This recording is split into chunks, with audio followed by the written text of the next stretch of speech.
5 Commission for Monday, November 7th, 2022. Madam Clerk, will you please call the roll and establish a quorum? Yes, sir. Chair Serna. Here. Commissioner Sneeringer. Commissioner Fernandez y Garcia. Here. Commissioner Gordon. Here. Commissioner Casirier. Commissioner Cathari. Here. Commissioner Wirtz. Here. Commissioner Kennedy. Commissioner Hassett. Here. Commissioner Turner Johnson. Here. Commissioner Evans. Here. Commissioner Gross. Here. Commissioner Cajellas. Here.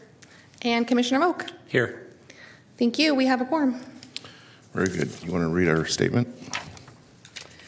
This meeting of the First 5 Sacramento Commission is cablecast live on Metro Cable 14, the local government affairs channel on the Comcast, Consolidated Communications, and AT&T Uverse cable system.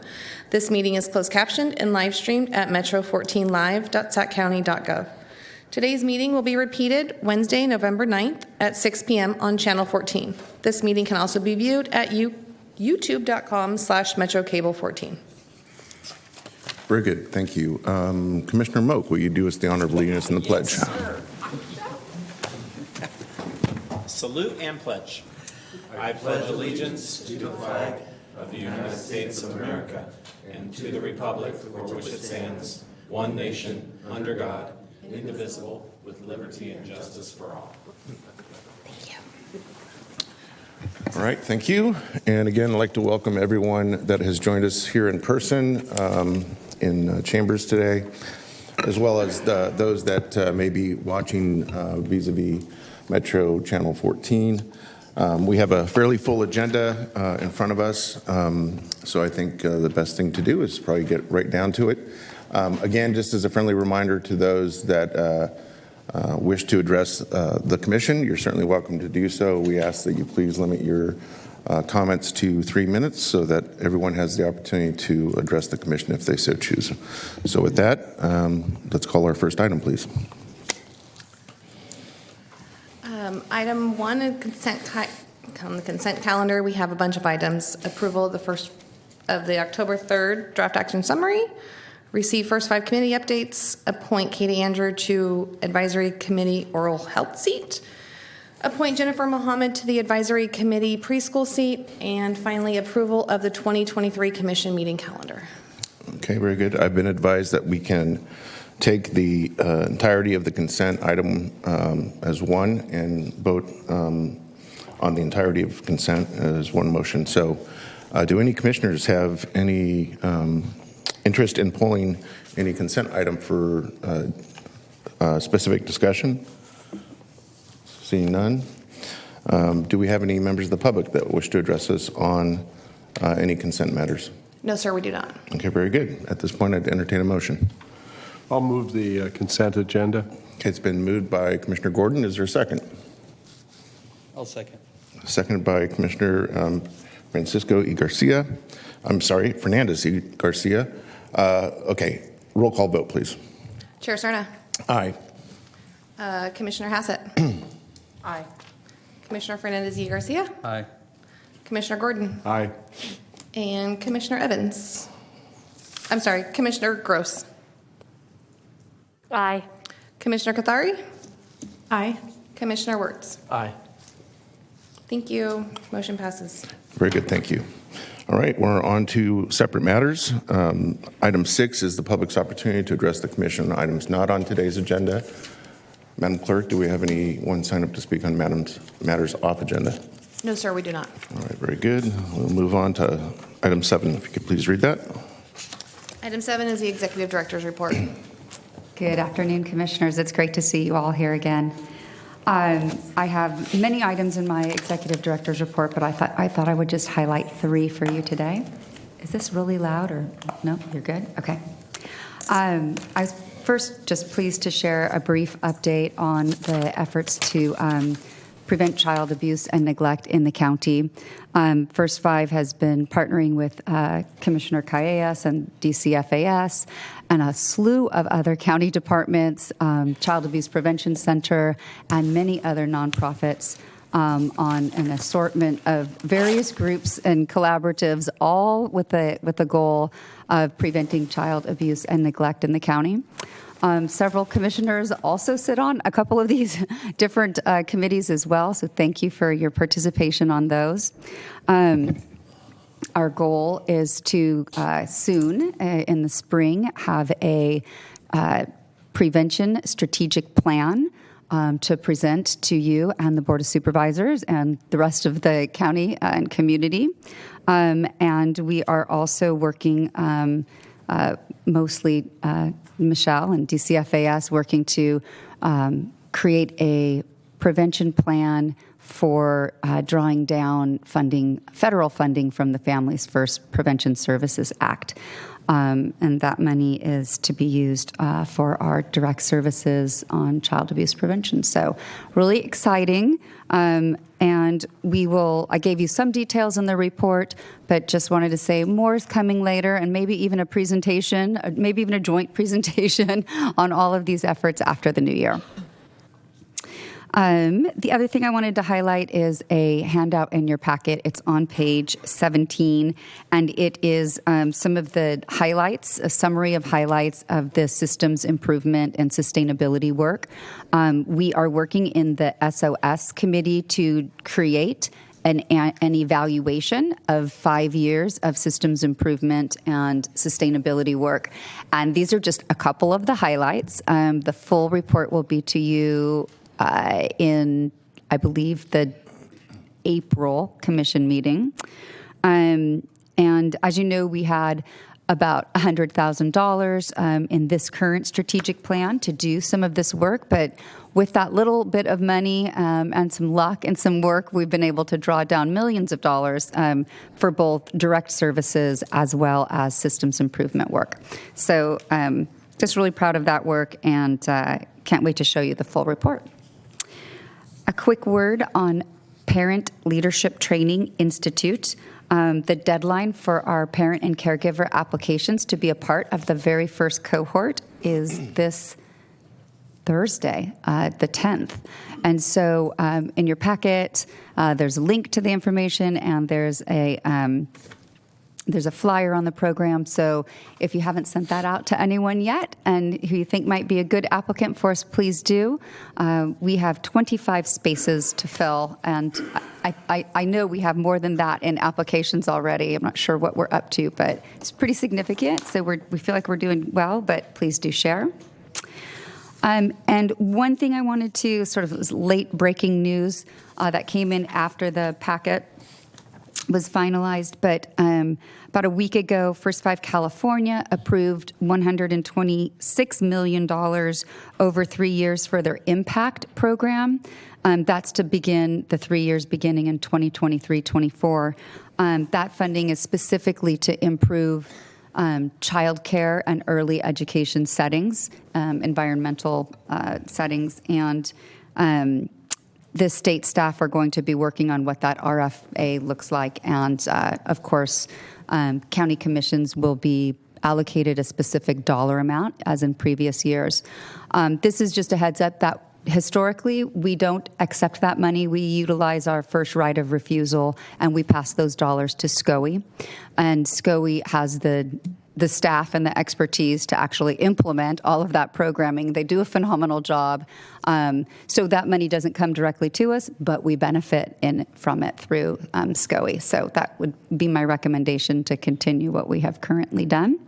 And we will find out more about that in February when their RFA goes out. So that completes my report. Happy to answer any questions. Very good. Thank you, Julie. Any questions for our Executive Director? Don't see any. Madam Clerk, do we have anyone sign up to address the Executive Director's report? No, sir, we do not. All right. Very good. Thank you. Next item, please. Item number 8 is the 2024 to 2027 strategic planning, part 1 of 2. Okay. Great.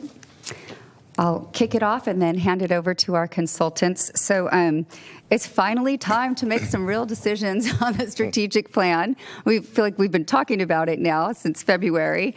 So you all have seen the quantitative data our trend report, our disparities report that spoke to those countywide indicators and the disparities that we see in health and early learning and child safety.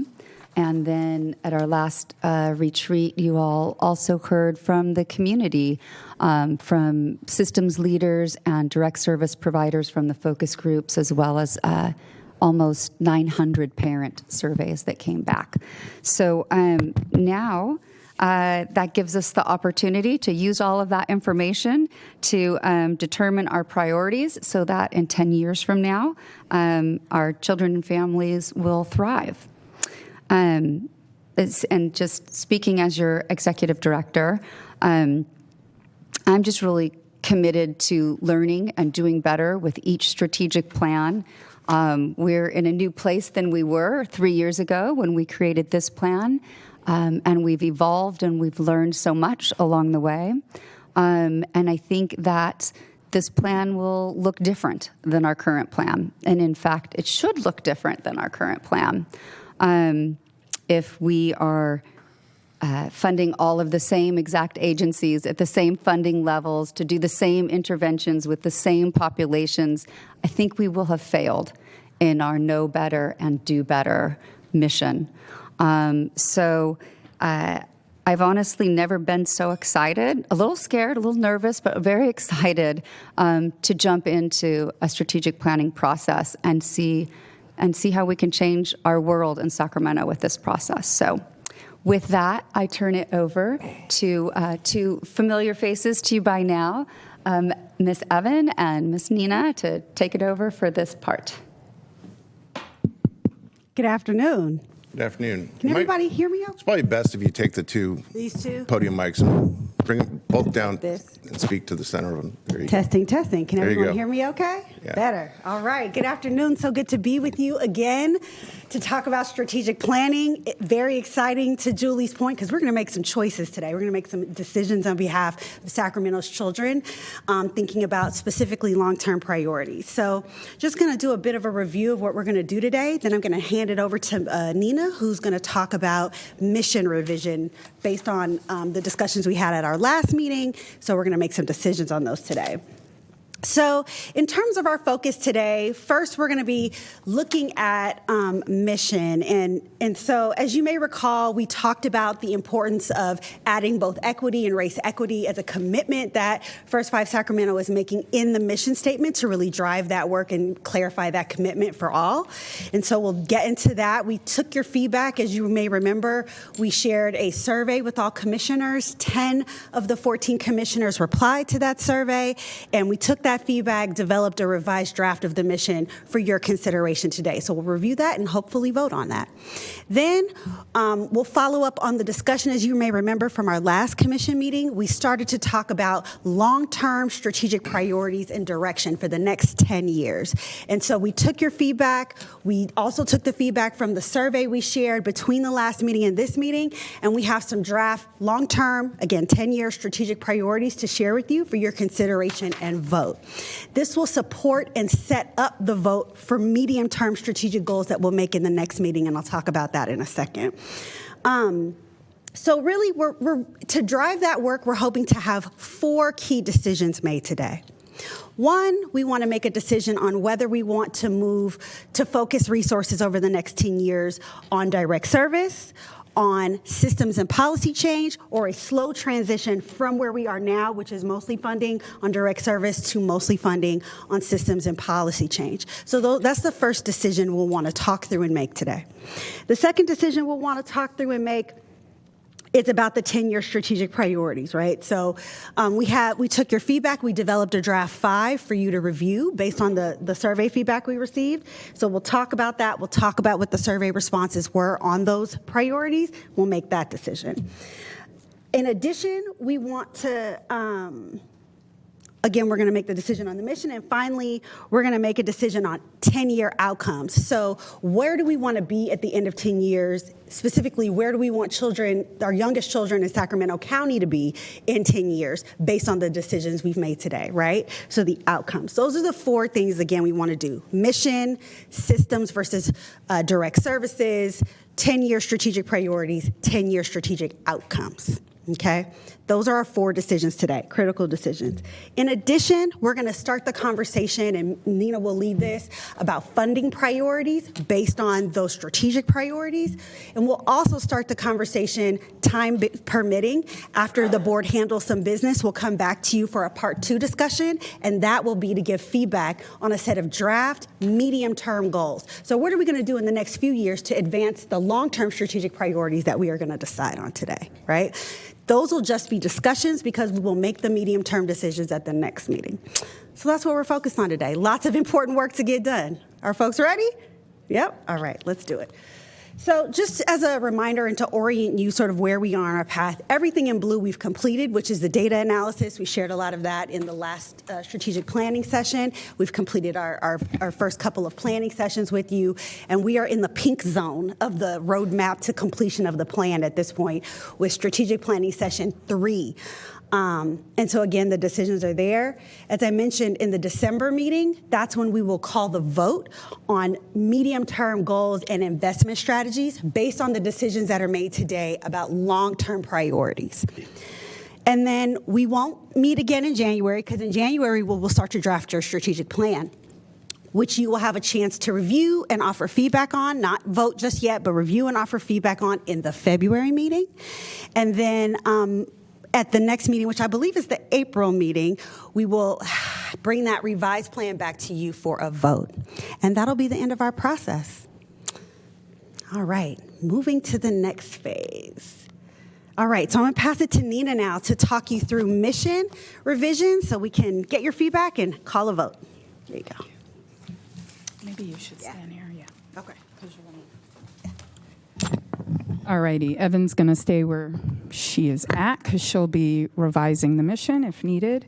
So first, I want to thank everyone again for their input on the survey, including the revised mission statement. I just want to back up and drill down a little bit. So we went through 2 revisions on the mission statement. The first one was at our last meeting in October, and then the second opportunity was during the survey that we launched last month. So want to thank you for all that feedback, some really great feedback. Let me just say that we have a revised mission. Actually, let's start with, yes, you can go on. Let's start with the extent to which the 10 out of 14 strongly agreed, strongly disagreed, and then agreed neither and disagreed on the statement before this one. And there was definitely strong to 100% of strong agreement or agreement. So that's really good news. Folks did offer, and you can see up top what the first revised mission statement looked like with revisions in italics and underlined. We did look at the open-ended feedback that you all offered in the survey because we had a part 2 to this question, which was, is there anything you would add, anything you would change? So let's go to that so we can talk about that. So the revisions from the second round are in red, italics and underlined. You can see the original mission statement up above, and really the sort of the thrust behind the 2 revisions was, as Evan said, to really work in equity, racial equity, and I would say parent voice as well. And we also included a little bit of language, and you can see this. We removed support and inserted seek to advance because there was an acknowledgement that we're not quite there yet, but we're working towards basically bringing about more equity through policy systems and practices. So I'm going to read the revised, and then I'd love to we'll ask if there are any questions, and then just have a conversation about whether or not these revisions make sense, and do they meet your interests, and then we can move to a vote. So the current Revised and includes 2 revisions. Mission statement is in partnership with parents, caregivers, and their communities, we seek to advance equitable, inclusive, and culturally responsive prevention and early intervention policy systems and practices that eliminate racial inequities, promote optimal health and development, and improve the lives of children prenatal to 5 and their families. So that is the proposed revised mission statement. Let me just pause here and see if anyone has questions before we move into any other revisions. Any questions? Just on the questions of process commissioners? around how we got to this point or the mission statement in its current state? Questions or suggestions at this point? Okay, don't see any. Okay, great. So let me ask the commission this. Does anyone have any additional proposals by way of revisions to this current revised statement? Commissioner Gross. Thank you. It's my first time doing this. The only thing I don't have a suggestion of how to change it, but I think that when you say prenatal to 5, it sounds clunky. That if it just said under 5, then I think, or when we have 0 to 5, it doesn't seem to include that prenatal piece. Mm-hmm. So I don't know what my suggestion would be. I just think it doesn't roll Okay. off the tongue. Okay.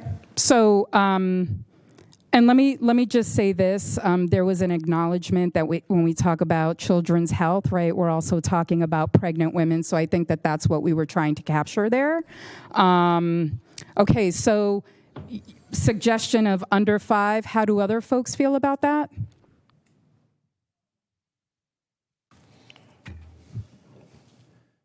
It'd be 5 and under, Mm-hmm. right? Rather than under 5. Yeah, 5 and under. I don't want to be a No, grammatician. that's okay. Appreciate wordsmithing all about it. Commissioner Hassett. My only thing would be whatever is consistent with our branding and marketing efforts. I think it should be whatever it is we plan to say going forward. So the previous language was the original language from your mission. So just want to note that. And you can see it above it exactly in the original mission at the top of the slide. You'll see that it said children 0 to 5 and their families. So we certainly can change it to children 5 and under as I've edited it there and their families if that feels right. But yeah, the original was how it was. And I guess I'm looking at Aaron because I feel like whatever ends up in here, you're going to have to say. Commissioner Koutari. Yeah, thank you. I was just curious, and this might be a Julie question, First 5 California, what is the terminology that they're using? I think it's been 0 to 5 for a long time, but there does seem to be a movement toward prenatal to 5, calling out prenatal specifically and saying prenatal to 5. It's a bit more descriptive, and I think some people don't maybe get what 0-year-olds are or something. So I would say, yeah, either prenatal to 5 or under 5 and under, or under 5 years of age or something like that. Erin and I haven't talked about the marketing, what's easier to market or not, but she will have to follow it up. I was just thinking alignment with the state would be Right, yeah.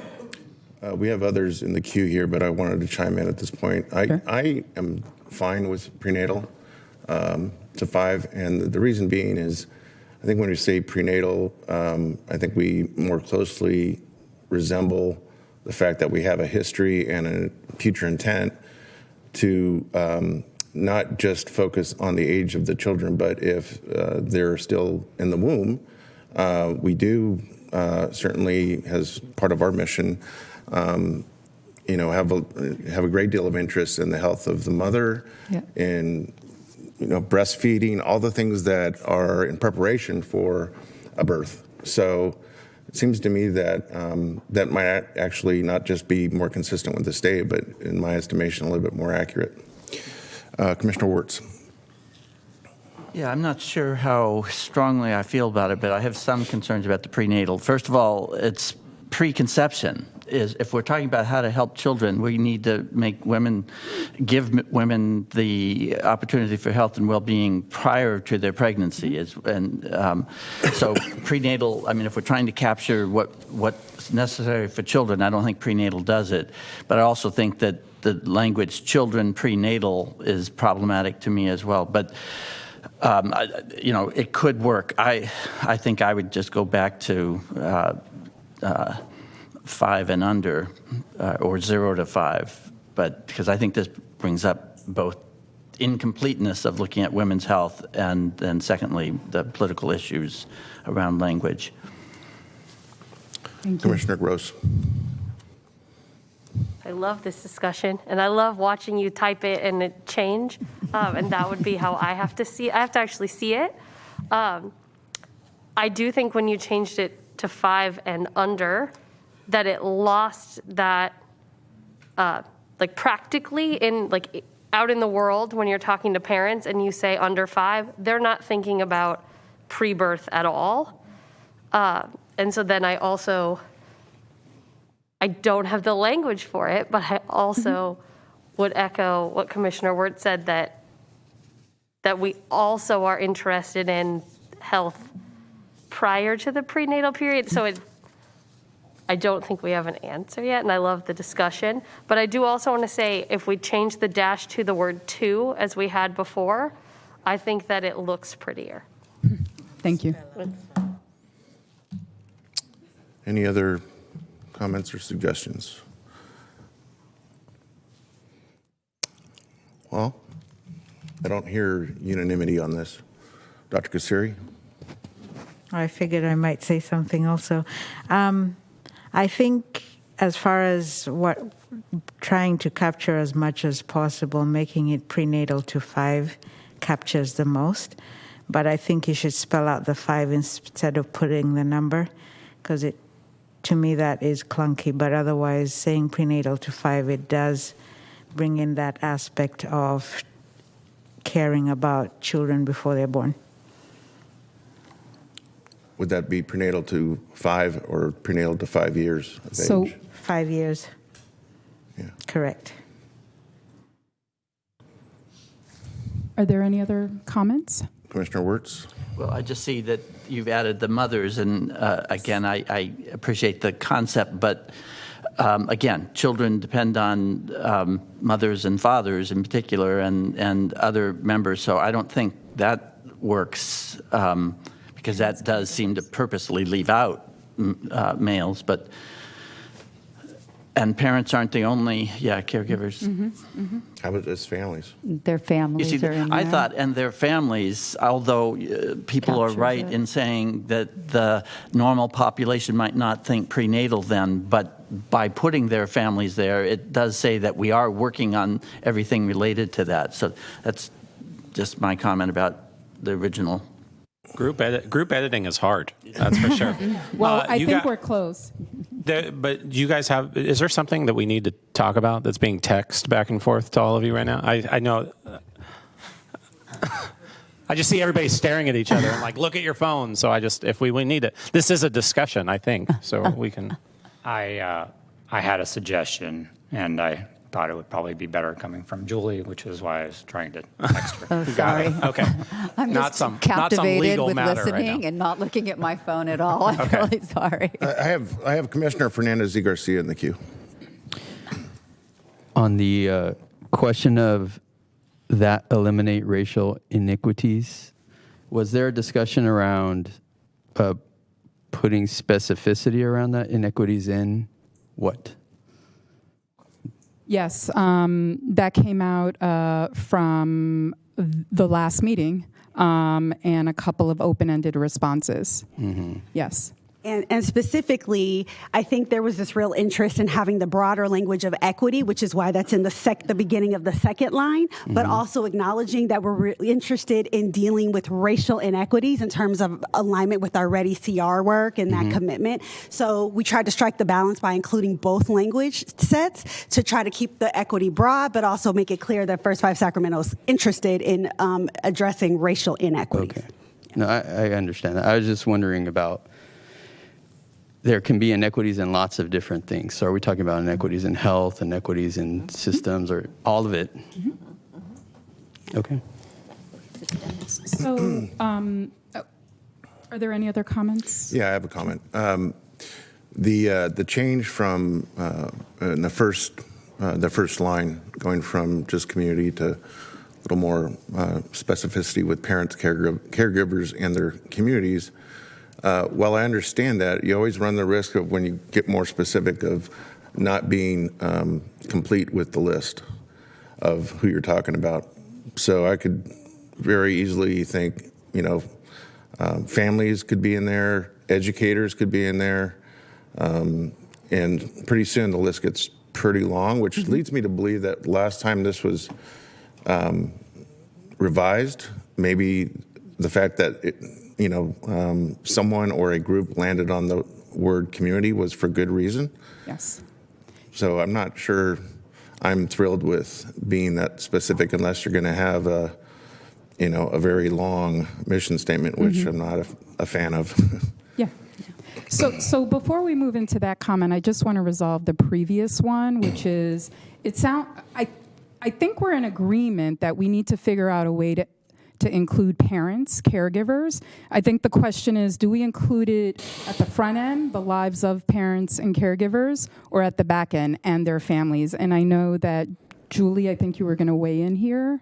Sure. So, and my staff did just send me that the First 5 California language is children prenatal to age 5 and their families.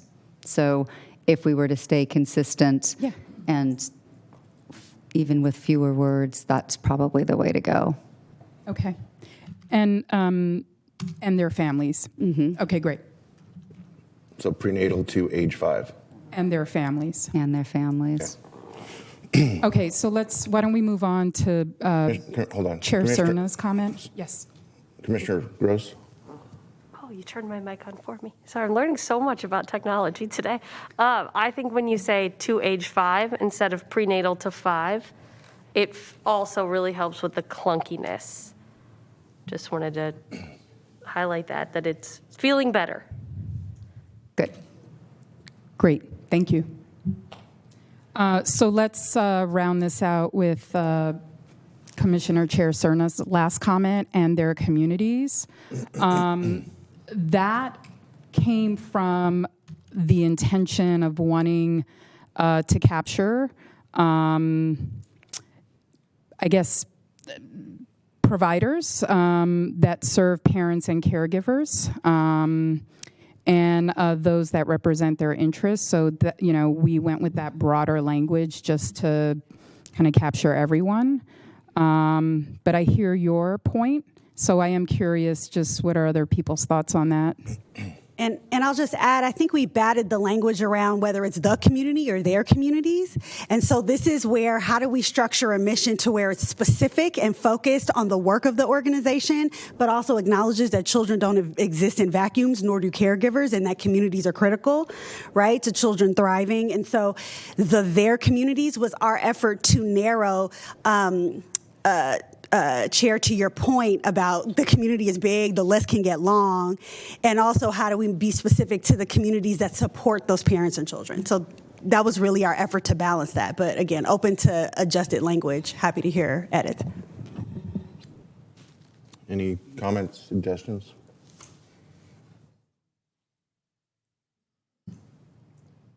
I like their communities. Yeah. I think that many of us were raised by more than just caregivers in our home, so I think community is a good way to encompass that. May I speak, Chair, for 1 second? I would endorse that as well. Not to get too academic, but when you look at a Bronfenbrenner model that goes through the various levels of systems, from the immediate family to the global, it could be captured in the idea of their community. So that aside, I'm agreeing. One more comment that I don't think got mentioned regarding the issue of perinatal. I would definitely be upset if perinatal got taken out, and with all sensitivity, of course, to remaining aligned with the state and with 0 to 5.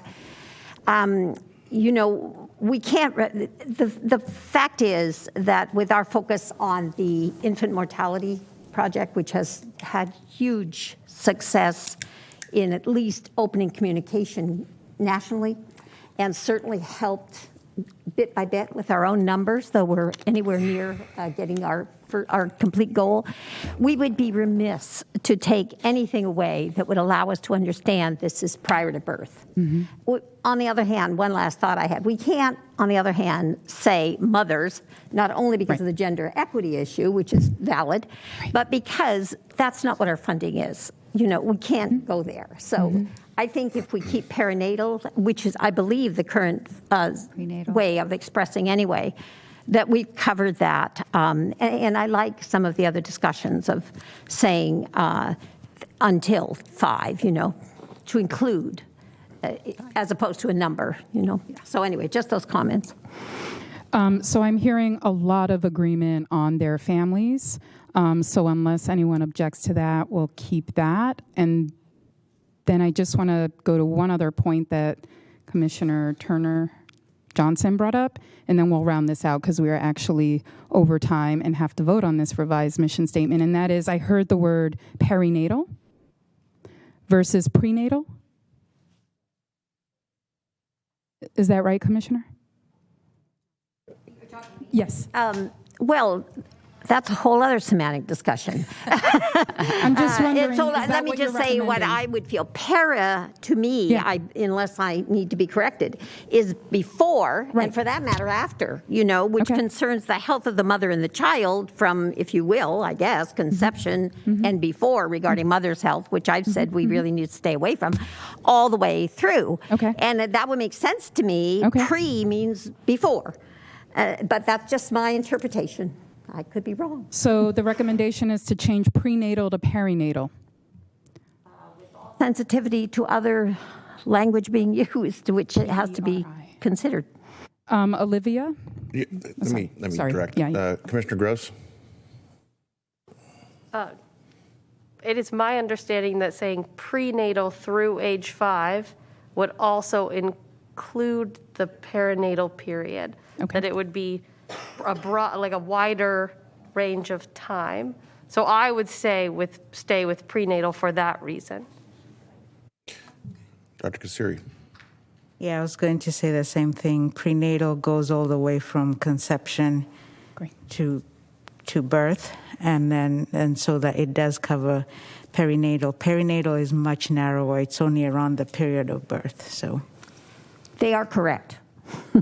All right. It sounds like prenatal it is. And with that, if there are no other comments, I'll turn it back to you, Chair Cerna, for a vote on whether or not the commission adopts this as it stands. Is it revised?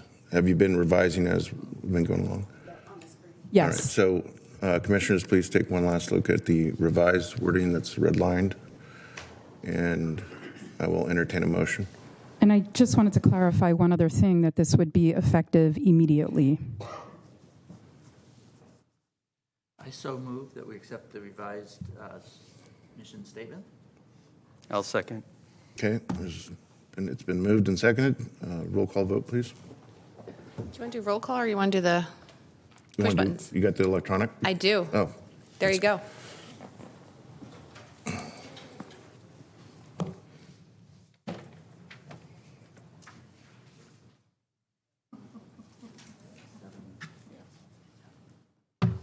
Okay. I thought it was complicated by way of us having alternates, or not alternates, but. Because not all of us vote. Right. Right. Okay. All right, that's unanimous. Who voted that wasn't supposed to vote? It's more than unanimous. More than that's all we need. Beyond unanimous. We'll take it. All right. All right, let's move along.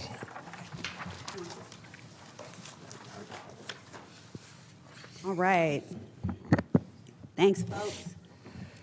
So, based on our now revised mission statement, we're going to talk about and decide on the strategic priorities and outcomes that we want First Five Sacramento to accomplish in the next 10 years, so by specifically 2034. Let Did you me have a question, interrupt real Chair? quick. I apologize. I do have a speaker slip for this item, but it's been split, and the votes have been split. So I'll just look to the back of chambers and ask if you are willing to wait to the end of the presentation. Okay, very good. Thank you. I have one more as well. Oh, okay, great. Thanks. Got it. Thank you. All right, let's go ahead. Let's move to the first slide. All right, so we asked, for the first question that we want to ask and call a vote on is this question of the focus of First Five Sacramento's work, strategy, and funding over the next 10 years. And so we asked in the survey that we mentioned between the last meeting and this meeting, that again, 10 of 14 commissioners completed, which option best articulates the strategic direction First Five Sacramento should commit to over the next 10 years. And the options were: 1, prioritize funding to direct services primarily. That's the blue. 2, to prioritize funding for policies and/or systems change primarily. That's the red. And 3, slow transition from prioritizing funding for direct service to prioritizing funding for supporting policies and/or system change. And again, that's the sort of orange color there. 70% of commissioners who completed the survey chose 3, which is the slow transition from primarily direct service funding to primarily policy and/or systems change funding.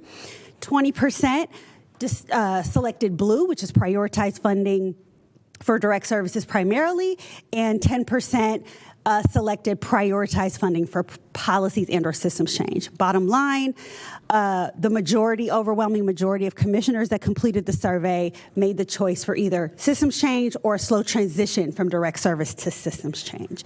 And thus, this informed this and the conversation we had at our last commission meeting informed the draft priorities that we're going to share with you now. And the data, yeah. Commissioner Gordon? Yeah, I just had a question about this because I'm not sure of the distinction you're making between, and I assume we're talking about First Five funds. We're talking about all funds, not just Prop 10 funds. So all funds that the First Five Sacramento brings in, distributes, uses on its own sort of administrative services, et cetera. So we're talking about all funds. Okay, so I guess my question is, things that we can fund or have some control over funding are not necessarily what will change the system.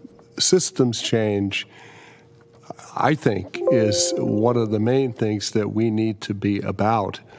Long-term, much larger scale systems change. So it seems to me this might not be a distinction that we would want to be so clear about, depending upon what our goals are. To just say direct services is more important than systems change, I would say it depends upon what direct funding you control, and it doesn't seem like we will now or ever control a huge amount of direct funding. And our experience in my work and in our world is that it is really all about systems change and collaboration around systems change. So I'm just wondering if this sends the right message about what we're really trying to do, and that we not close off options. Let me address that. And I see Julie's wishing to speak too. She may be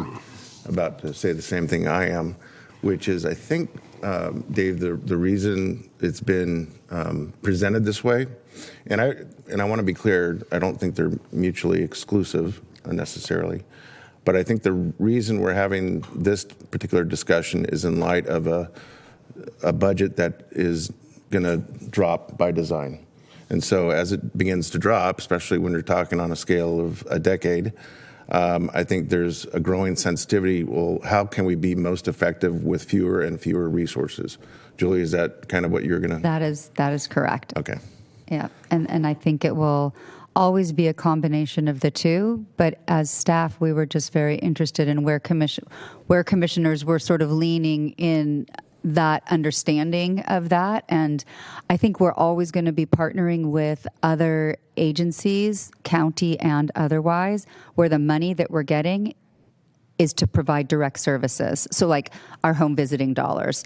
And so that doesn't mean we're going to stop taking those home visiting dollars and making that happen out there. It just means that of the things where we do have control, we're looking at ways that we could change systems and sustain the work that we're doing. But I would hope it's the case, though, Julie, that as our budgets begin to get thinner, that we are constantly intending to self-reflect on our efficacy in whatever realm we're exploring to assist, right? So, just because we might all agree today that we want to slowly transition doesn't necessarily mean that in 10 years you're going to only have a very, very, very small fraction of your budget allocated for direct services. Right. Okay. Exactly. Yep. This is about how do we prioritize what funds we raise, what strategies we focus on, and how we seek to impact the greatest number of children in Sacramento, young children in Sacramento as possible, is I think the question on the table. Before we call the vote, any other questions or feedback that folks want to offer about this slide here? I actually didn't know that we were calling a vote on it. I thought that this was just part of the discussion. I thought we were only calling a vote on 2 things. I'm really sorry to not be clear on that. No worries. So the suggestion was 4 things: the mission, which we just completed, this question of, one of the 3 items here on the slide, the question of long-term strategy priorities and outcomes. Yes, those I just combined into one thing on the agenda, but okay. So are we going to... We don't... How many votes are we looking at here? I know. I thought too, I'm not sure that we need to vote on this particular, I just really was curious to hear where commissioners are, and we got the feedback, and I think we've already used part of this feedback in helping us look at those priorities, so I don't feel like we need to really pigeonhole us into it. I think it will always be a continuum of both of those things, and probably should be. Commissioner Turner-Johnson. I just want to make a comment following up on Dr. Gordon's remarks, because when I answered this survey too, I had a problem with it being an either or. I understood it. I understood that our money is diminishing and that we have to make changes and shifts when we have less money for direct service. On the other hand, it has always been my understanding and agreement that, we do as much direct service as possible to actually reach the children and their families. So maybe there's a problem, at least where I am, what I'm thinking now is there's a problem with the way we're posing this, because in my mind, we are always looking at systemic change for improvement. I mean, there is no other way to be operating if you're in a model of, what did you call it? I call it continuous improvement. Right. Yep. You had a cute little way that you said it. I don't even know what I said. So the thing is, I've got a problem with the way it's posed. I don't think it's either or, even though I know we're headed to a cliff and we're going to make changes, but I don't like the way it's written. It's not either or. We should be doing systemic change as our focus in every single dollar that we have the privilege of having to dispense, is my opinion. Okay, Thanks, Commissioner. Commissioner Wirtz? Yeah, just a quick comment. I don't disagree with those comments. I do want to point out a good example historically. We allocated, I don't know how many years ago, 10 years ago, $25,000 to go talk to hospitals about implementing the hospital-friendly initiative. $25,000. All 4 hospitals have taken that on. Thousands of births have happened since then. We had more impact from that $25,000 than some of our $1 million projects. So the issue of whether we spend more money on systems change or less money, the issue isn't the money. The issue is the changing fundamentally of how the community and the institutions function. And so I agree that if this is about, so that means that 51% of our money has to go towards systems change. That doesn't make any sense. I think the notion is that we need to do systems change. We're increasing. We have an incredible sustainability committee that's been working on moving in that direction.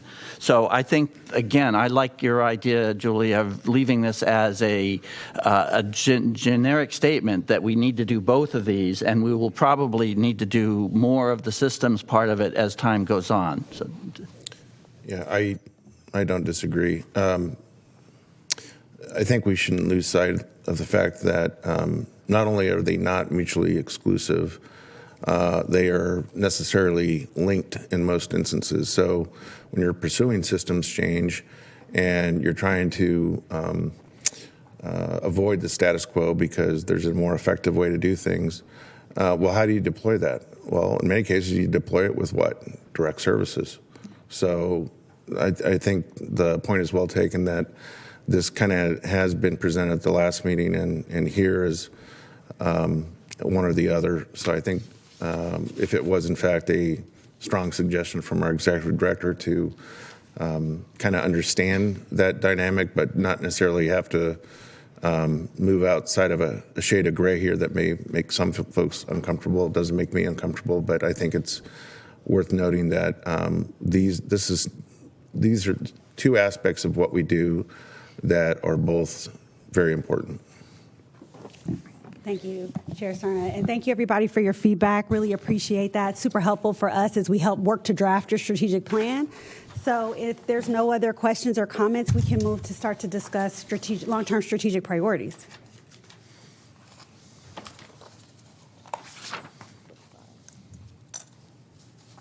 Okay, so at the top, we've pasted in the revised mission that we all just voted on a bit ago, and so that's at the top. And SEED, in collaboration with staff and with your feedback, again, from the last strategic planning session, as well as the survey that we shared with commissioners between the last session and this session, really inform the 5 long-term priorities that are proposed before you.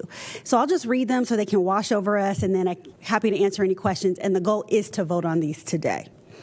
So priority 1, optimizing the physical and mental health, well-being, and development of children prenatal to 5. 2, increasing access to affordability of and quality of early care and learning for children prenatal to 5. 3, increasing accessible priorities for parents, caregivers to provide meaningful input across all first 5 Sacramento priority areas, inclusive of funding initiatives.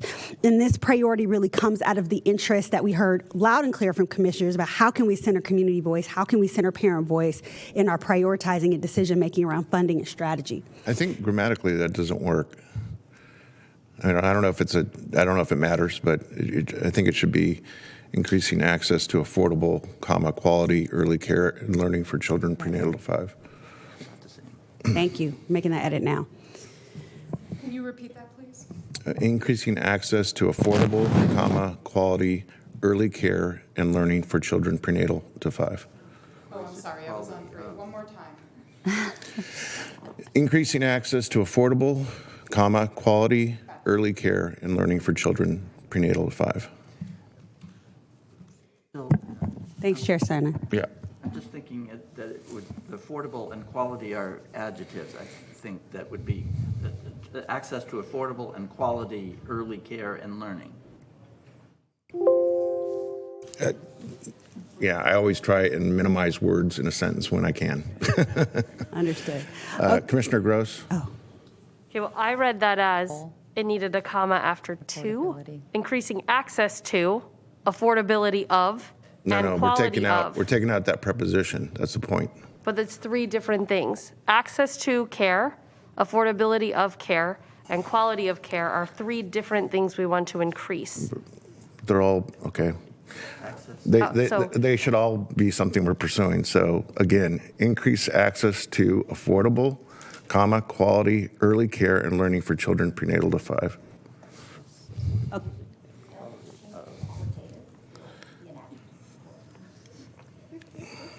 Believe me, I've done plenty of writing in my days.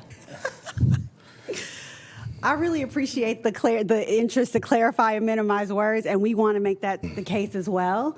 I want to finish reading the list. Nina's making an edit that hopefully will accomplish the feedback we just heard. So just to clarify, priority 4, advocating for policies and systems change that center families and their needs, increase investments, and streamline services. And the last proposed priority is leveraging relationships and networks to enhance READY CR, so racial equity, diversity, inclusion, cultural responsiveness across all priority areas. So just as a clarifying point, Priority 3 and Priority 5 are proposed as applicable to the other 3 priorities, right? So it's how we do our work, how we think about our work, how we approach our work as part of our prioritization. And so I want to turn it back over to you, Chair Cerna, to see if there's any questions or comments, and if not, we can call a vote on the priorities. Any comments, questions about the balance of the priorities? Dr. Kasiri.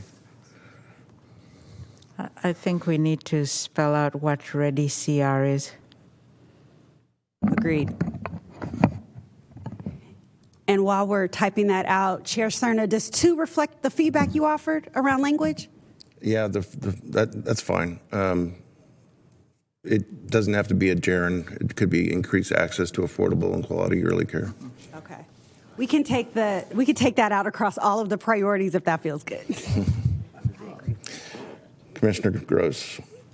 Do all of these nitty-gritty edits need to be made today because this will be voted on exactly word for word? Yep. Okay, then I think we need to add prenatal to age 5 with TOAGEFIVE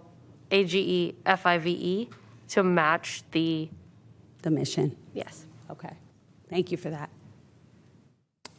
Okay.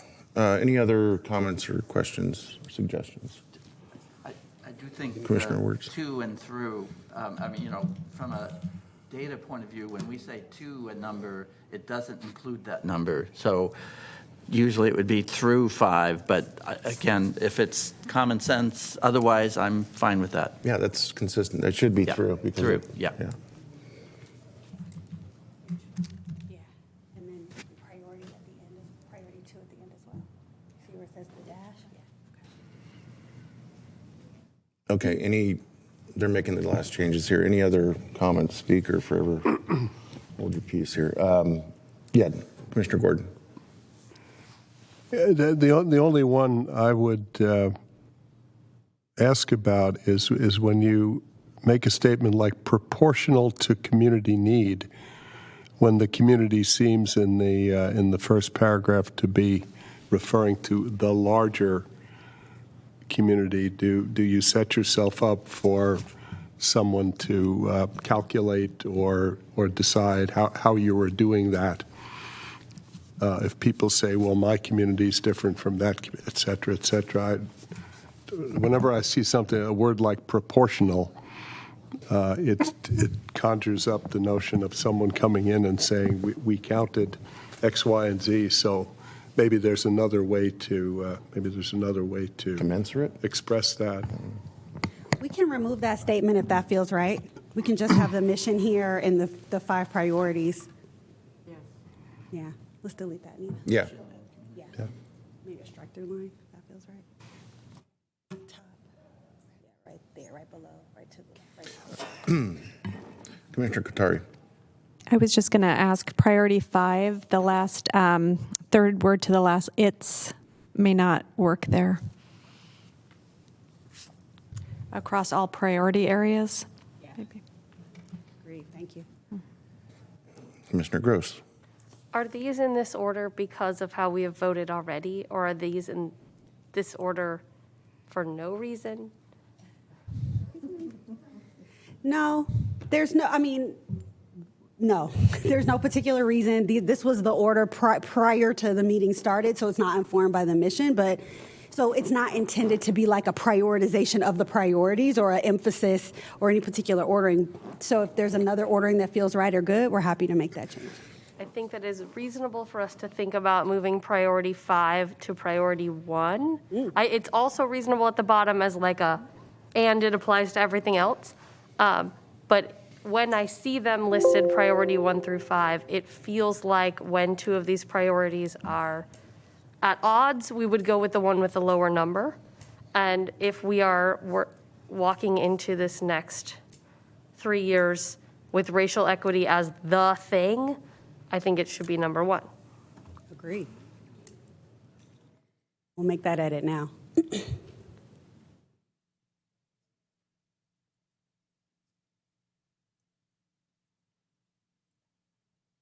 Yeah, no, I didn't either. Commissioner Fernandez y Garcia.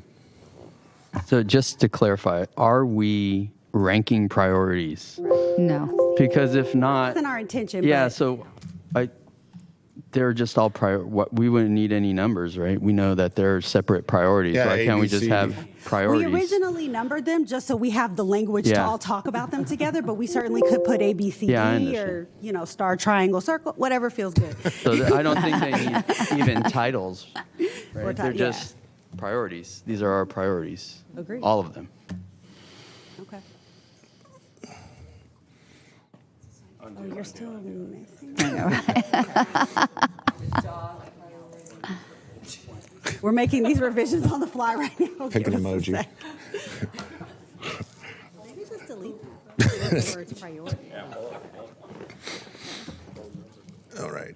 Okay, have we beaten this horse enough? Okay. All right, so why don't we attempt to vote on this? Is there, did you want to address this part?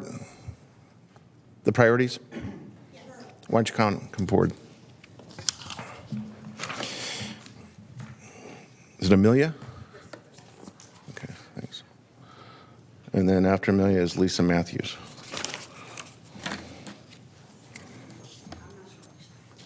Feels so strange to be here. It feels Why- so good. Why don't you, I'm sorry, why don't you switch places there and get in, yeah, there you go. So Amelia Schendel. Again, it feels great to be here. It's like, wow.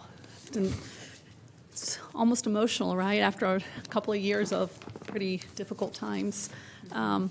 Anyhow, I want to thank everybody here for your tireless work, your dedication, your everything. I know all the effort and the energy that goes into it, and your personal time as well. So it's the first thing I want to do is say thank you.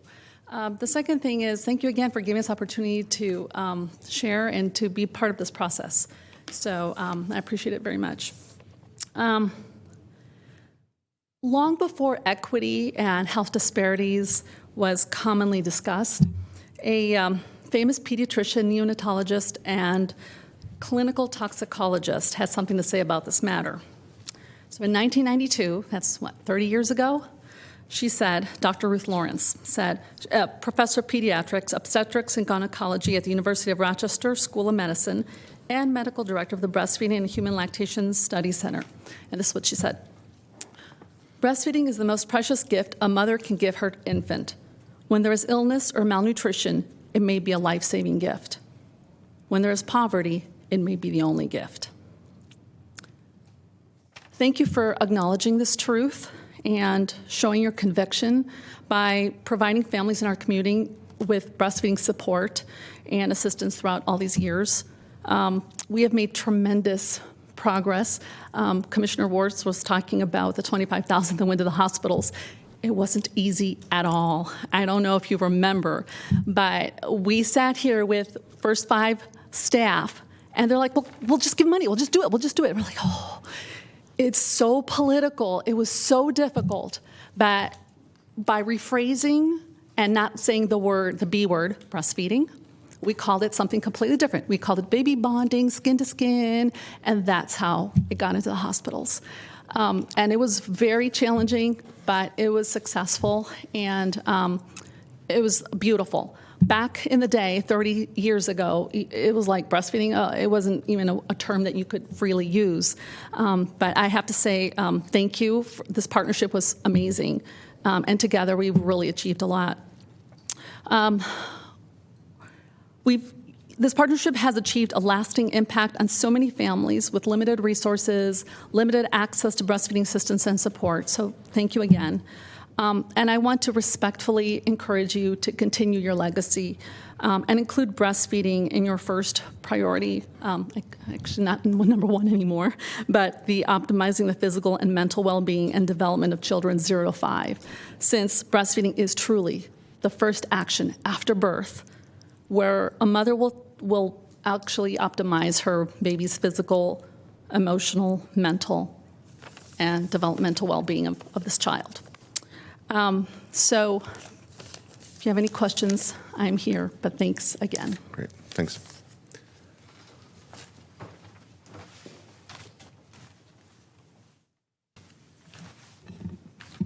Good afternoon, Commissioners. My name is Lisa Matthews, and I'm the Breastfeeding Program Coordinator with the Sacramento County WIC program.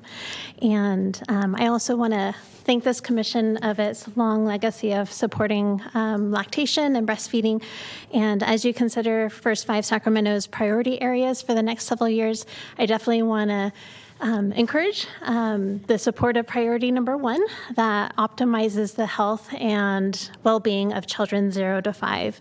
And as you support priority number 1A, would like to invite you to consider how the provision of human milk optimizes the health and well-being of Sacramento County infants and their parents. As many of you know, human milk provides important building blocks for optimal nutrition and development and lasts a lifetime.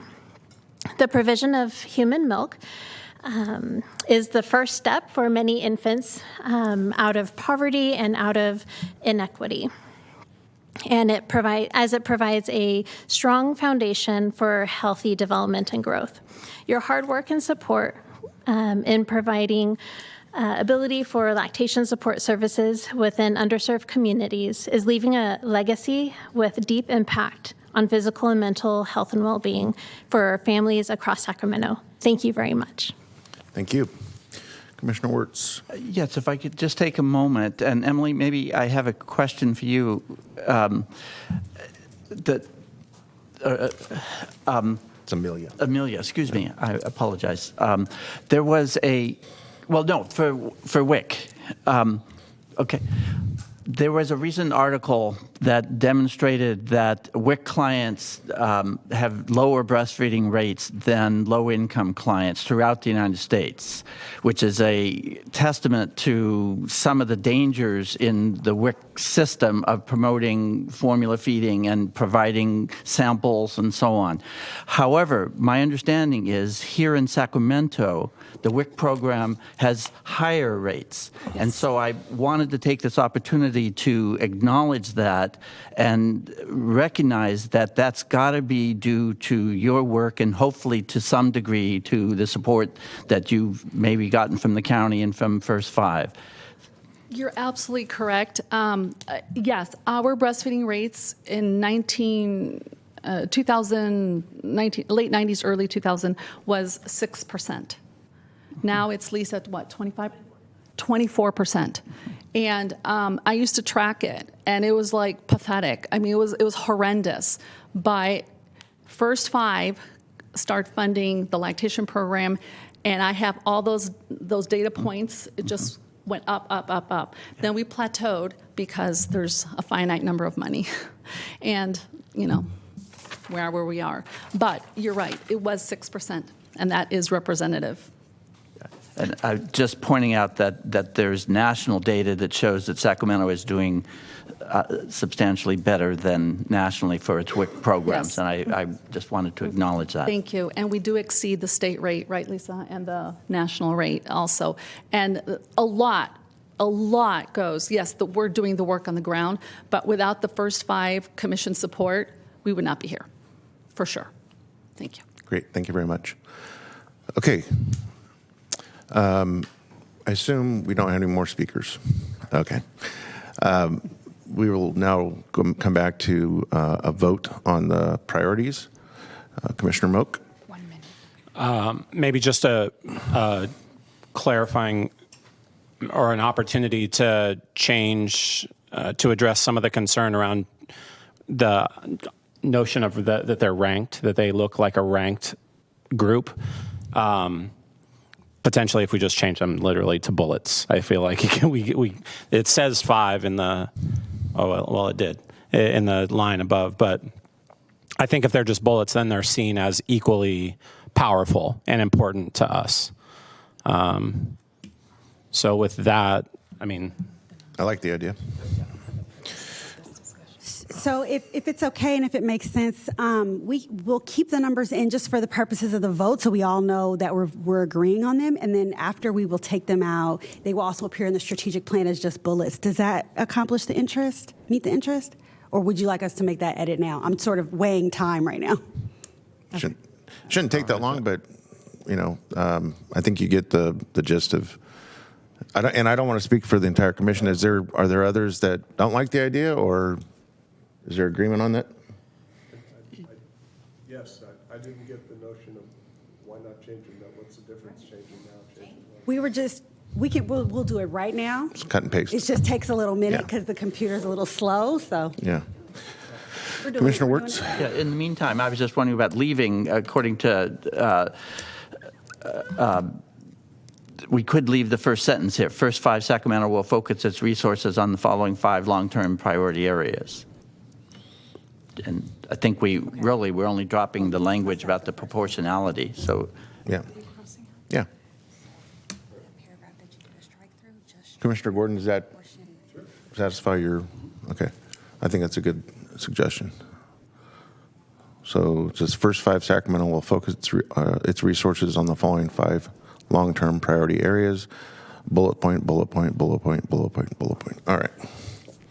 So that's what's in front of us now. Is there a motion? I'll motion to accept them all. We're not doing individual ones, right? All right. A motion to accept all priority areas as written. Okay. It's been moved by Commissioner Fernandez y Garcia. Commissioner Qatari, did you have a comment? No, I was just going to second. Okay. We have a motion and a second. If the clerk could please bring up the vote sheet, please vote.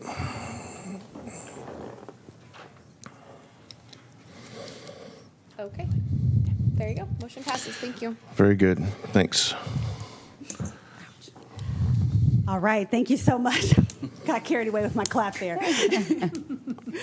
All right, so the slides that you see following this, we're going to edit the priorities to match the revision that was just made.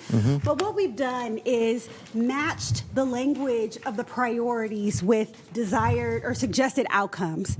And so just to tease this out a bit, the reason we're focused on suggesting that you approve outcomes, long-term outcomes, is because from a position of equity and racial equity, which is a commitment that I know First 5 Sacramento is really serious about as it relates to children's prenatal through 5, is that, actually you reach equity when you reach equitable outcomes, right? And you reach change and systems change, programmatic change for children, improving the lives of children through outcomes. And so we're giving the commission and the organization a bit of a nudge here and suggesting that you approve outcomes for each of the priority areas. And so what we've done here, I'll run through them all and then we'll go back and we'll discuss. We asked about the suggested outcomes again in the survey that we shared with commissioners between this meeting and the last, and the draft outcomes that you see here are as a result of the feedback that we received. So Nina, I'm sorry to gesture editing, but I want to flip to the next one. Yeah, just for a moment. So for this particular, for this particular set of outcomes, this is really about optimizing the physical and mental health and well-being and development of children prenatal through 5 years, and increasing the access to affordable and quality early care and learning. And so the 3 outcomes are on the left of the chart in blue. On the right are indicators, suggested indicators. We're not going to vote on indicators today. But they're there to help us understand how we might measure progress towards those outcomes. So just to give you a flavor. But just to review the outcomes here, The first, increase the number of children who are born healthy and achieve optimal physical and mental well-being. 2, increase the number of children whose basic needs are met to reach optimal development. And the third outcome for these 2 priorities, increase the number of children who are connected to affordable childcare and early learning. So let's flip to the next slide. So when we ask commissioners about how they, about on a scale of 1 to 5, to what extent do you feel First 5 Sacramento is uniquely or well positioned to impact children 0 to 5 in these areas? Again, health and well-being and early care. Commissioners responded as you see here on the slide. So the majority of commissioners, 60%, said uniquely or well-positioned, 20% said very well-positioned, and 20% said somewhat uniquely positioned. So just to flip back, here's the suggested outcomes for these 2 priority areas. So we can take any questions, and would love to have a vote on these now before we move on to the outcomes for the balance of the priorities. Okay. Do commissioners have any comments or suggestions here? Commissioner Gordon. Yeah, excuse me. I guess my only reservation is, having adopted now the priorities, is this getting too far down into the weeds and constraining some of the flexibility of staff to both set these priorities and examine indicators associated with them, and most of all, adapt to changing circumstances and conditions. Just feels to me like this is getting so specific, with us sitting up here saying we're gonna schedule all your work for the next 10 years. Yeah. I don't know how well that will work out. For us, these sort of remind me in our current strategic plan language of our result areas. These are sort of the outcomes that we're going to seek to achieve, which does really help staff in developing those specific strategies for how to do this. So to me, this is important because this helps us define that the 30,000 foot level.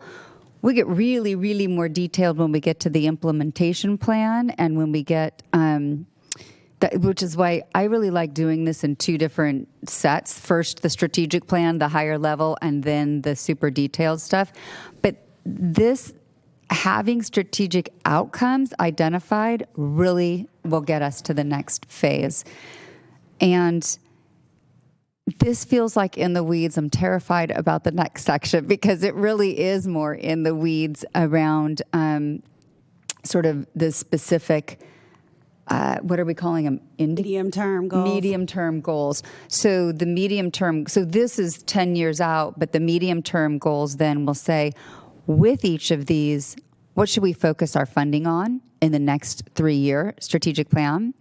And what kind of different funding strategies might we need to employ in order to get these outcomes that we're approving today?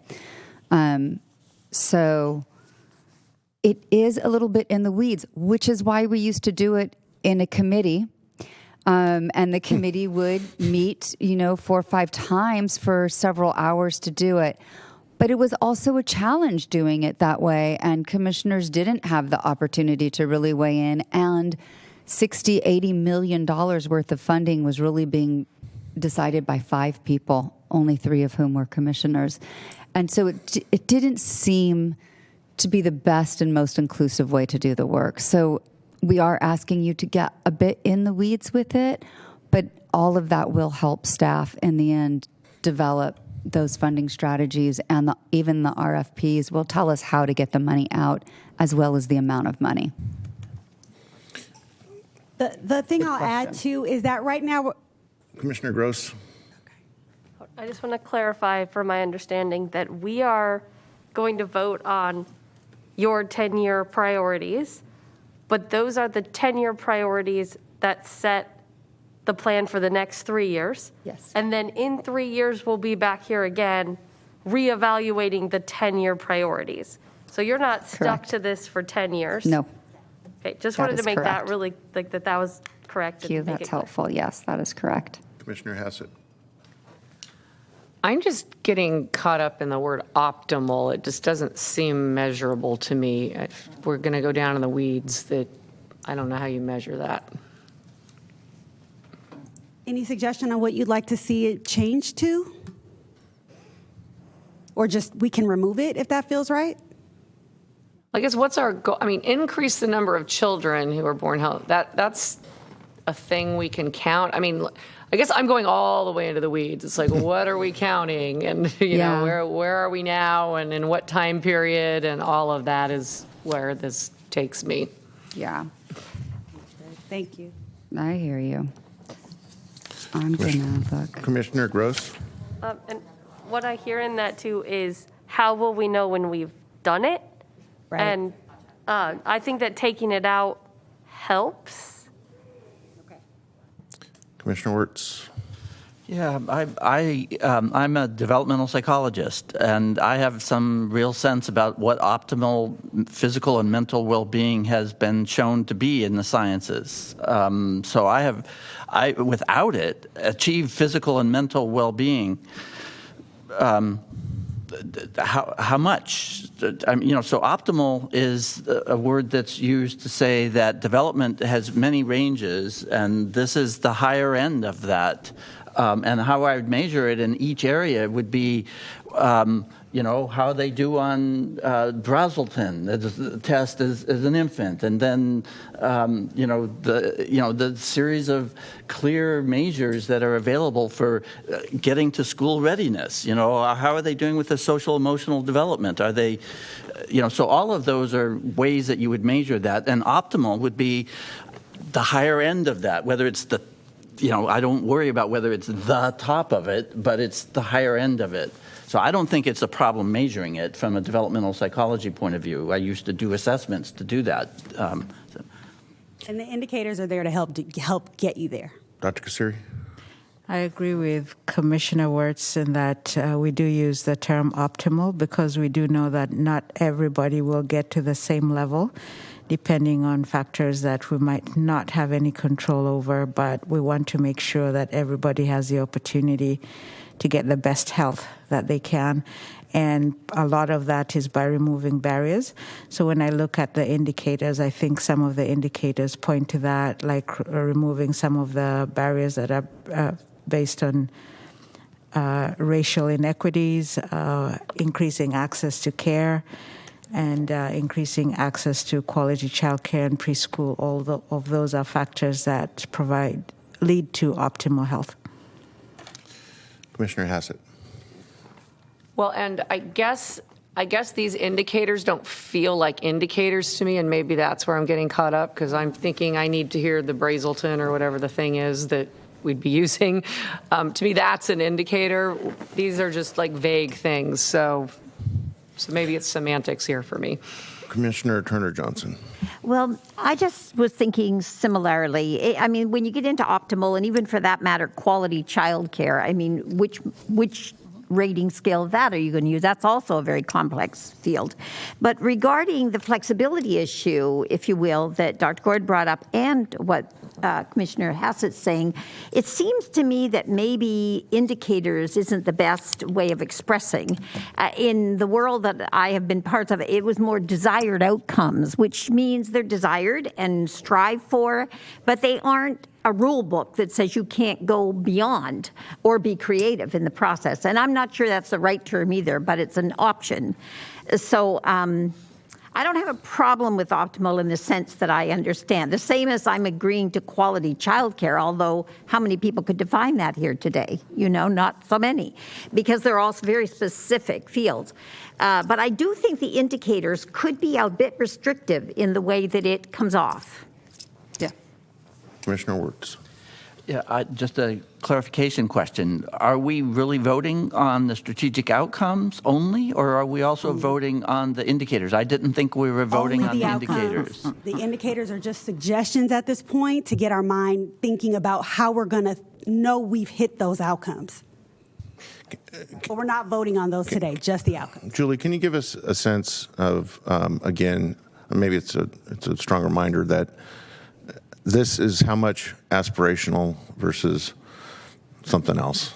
Because I think I'm hearing a little bit of discomfort in some of the, I guess, conceptual intent of this. And I think to know that this is really grounded in our aspirations as a commission maybe can put some of those concerns at ease. Very true. This is 10 years out. In 1 decade, what do we hope for our kids and families? What outcomes do we want to see? And we will, in the second phase, after we agree upon what those outcomes should be, we will really talk about those 3-year goals, what we are going to do and fund, and to what level we're going to fund them to get to these more aspirational goals. Okay, great. Thank you. So with that, let me just ask my colleagues here, is there any real vigorous objection to the strategic outcomes as they've been presented? All right, not hearing any. We can call the vote on the Okay, outcome. so you want to do this slide by slide? Okay. That would be great, yeah. Okay. So with that, is there a motion on these strategic outcomes? So moved. Moved by Commissioner Hassett. Second. Second by Commissioner Wirtz. Vote. Please vote. Okay. All good.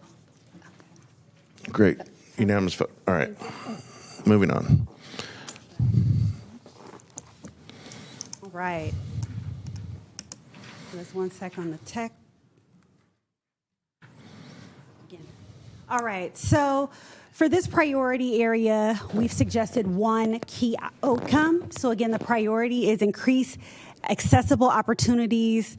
This isn't the revised language. We'll add the revised language from the previous vote. Are on this priority, but this priority is about how we center parent and caregiver voice in our process. So increase accessible opportunities for parent caregivers to provide meaningful input across all First 5 Sacramento priority areas, inclusive of funding initiatives.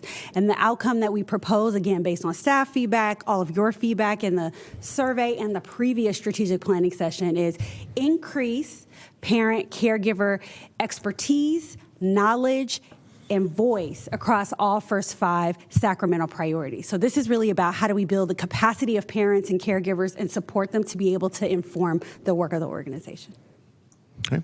Happy to take questions. Thank you. Any questions or comments or suggestions? If not, entertain a motion.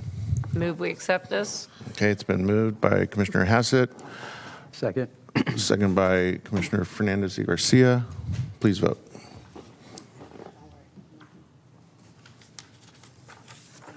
All good. Motion passes. Thank you. Thank you.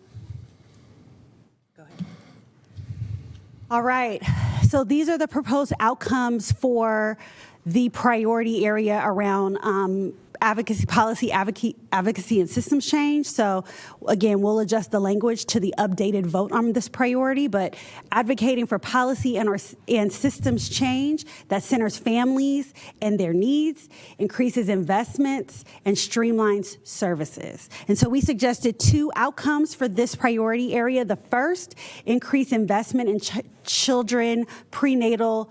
We'll adjust that through 5 and their families to align with the priority edit.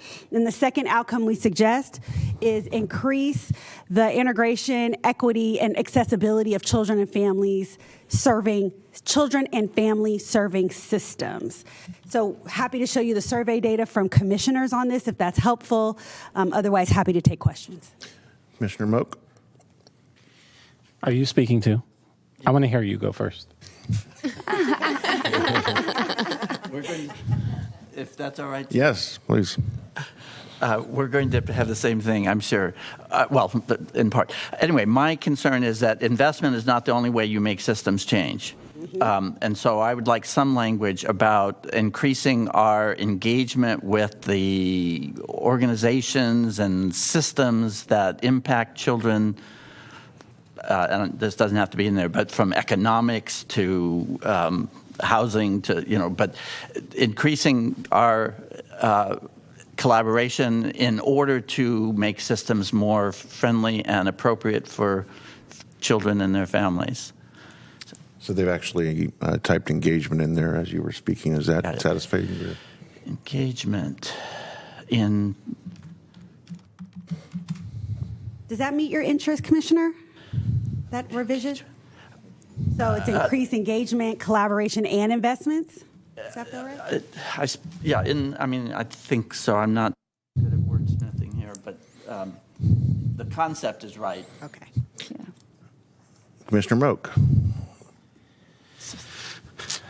I guess with this one, the path just isn't as clean to me on this.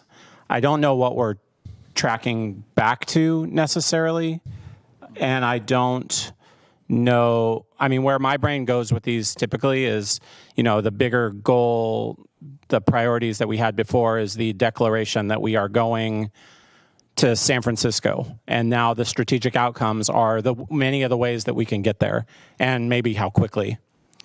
And this one, because there's lots of ways, right? We could go lots of ways. So that's a little bit of where Dr. Gordon's comment for me about getting into the weeds. Like, I care less about how we get there. I'm more excited about getting to the destination. Nonetheless, we're now 7 votes into this, so I think that's probably a moot. So I guess with this, I don't get it is probably the best way I can frame. Yeah. I thought where Dr. Wirtz was going originally was because I just don't know how we do that. Like, I could see how we were activating who we are as First Five in the ones before this one. I just have less ability to see that. Maybe that's just my own issue. Maybe I might be able to shed a little light on this. This one came out from a lot of the focus groups, I think, and talking, I think, some of the interviews with commissioners around just that vision that First Five is always looking to secure additional investments as our money decreases. We wanted to increase funding for kids' services, even because it wasn't going to be our money. Increase additional investments. Yes, it's like, how are we going to, one of the things that I think commissioners really expect of us to do, and also that I heard at the retreat, was around the expectation is we're going to leverage new dollars. Our funding is decreasing. How are we going to bring in more money for kids? That will happen through partnerships, collaborations with other county departments, with a lot of different places. So I guess I was seeing it in 2 pieces. The first piece was the bringing in the funding piece. It was really around how do we get leverage dollars so that the services for kids continue. And the second part of it, the 4.2 in this case, was really around the systems change work itself. So having a home visiting, coordinating, collaborative whose job is to make sure we're using, a single form and all the service providers know how to refer to the best home visiting program that meets the needs of each family based on where they're at. So that's just one example, but we have this myriad things that we're accomplishing under systems improvement. Some of them are related to bringing in new dollars, but some of them aren't. And so it seemed like we should split this out, and we can track how many dollars are we bringing in, right? And what kind of collaboratives are we sitting on? How are we getting policies, practices changed in the county to do business better for kids and families? Yeah, I like. So where my brain went to that is 4.1 is really around bringing additional dollars to the table. Yep. 4.2 is working better together. Yes. That's it. Yes. In a nutshell, exactly. Yeah, I mean. All right, I have a number. Were you done, Commissioner Moak? Yes, I certainly am. I have a number of commissioners in the queue. We'll start with Commissioner Gross. So on 4.1, I feel like there's some words missing. I'm not sure what the word should be, but a suggestion of the concept would be increase engagement, collaboration, and investments of other organizations' money. Like, there's like a piece there, right? Isn't that what we're saying? Like, right now, just us increasing investments in children and in this age doesn't make any sense because all of our money has to go to I that. see what you're saying. Yes. And then I don't know if those are the exact words because that seems really crass almost to say it like that. It's like through leveraging increased investments in children 0 to 5. Yes, and that Yes. fixes it for me. leveraging. Increase. Yes, right. Increase engagement, collaboration. Where's the leveraging going in? Right, The beginning. Yep. The first word. Yeah. All right, Commissioner Wirtz. Yeah, I'm still not comfortable that we've captured systems change. And let me give you an example and see if you think it's captured. In our dental area, we're under geographic managed care, and we're still horrible compared to state rates and so on. I think that's not going to change until there's either a change in the law, a change in the regulation, a change in our getting out of geographic managed care. And that, again, may cost money of staff to do that and so on, but it's not about engagement, collaboration, or investment. It's about changing the rules of the game.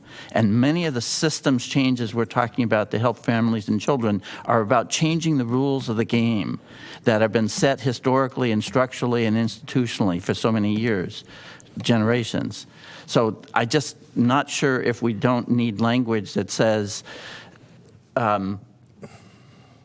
changing systems. I know the other one is integration and accessibility, but none of them are saying change the rules of the game, which I don't think we're going to succeed until we do that.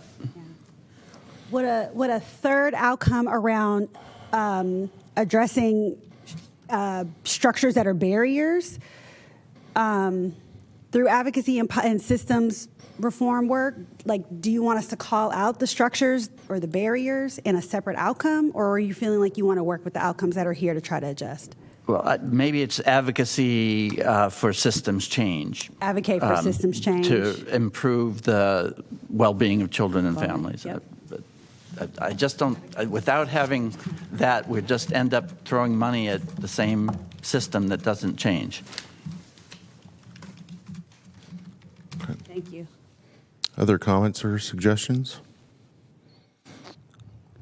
So you'd like us to take a vote on this collection? Yes, unless there's any other revisions. I guess I have one clarifying question. Commissioner Wirtz, does 4.3 meet your interests? Yeah, I mean, I think it gets the concept, yes. I just wonder if it should be more of an outcome. Is it like improve child serving systems or children and family serving systems through advocacy Systems change. and systems change? Okay. Thank you. One more time, Julie. Improve. Sorry. Oh my gosh. Child serving systems. Child serving systems through advocacy. I thought it was improve the lives of children. Okay, thank you. Age 5 Through advocacy. Advocacy And systems change. Thank you. That was it. Well, you said it.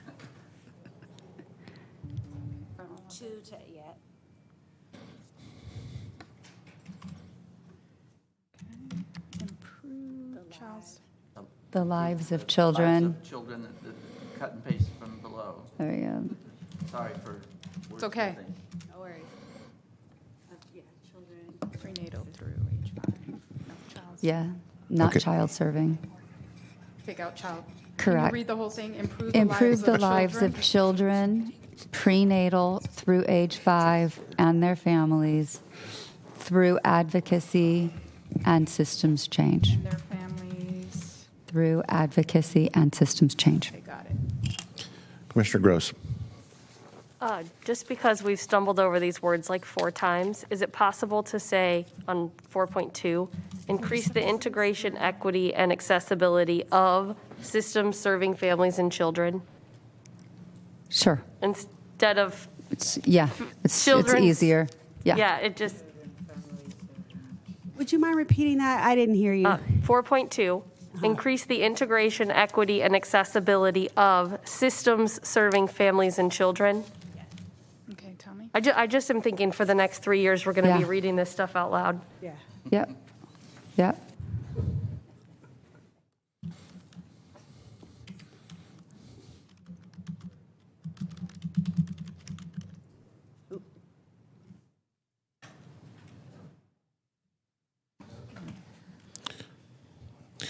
Commissioner Fernandez y Garcia. Hi. So we were just discussing 4.1 and that it still doesn't, I don't think it meets what Julie was trying to say, and it should be leveraging non-first $5. That's, I think, what we're trying to say. That's exactly what we're trying to say. Or funding, or however you want to say it, but it's leveraging other funding streams to increase investment in children prenatal, Yeah. et cetera. Okay, one more time, Eric. So you want us Okay. to call out non-Prop Yes. $10? Yes. Yes. Leverage non-Prop $10. Non-Prop $10.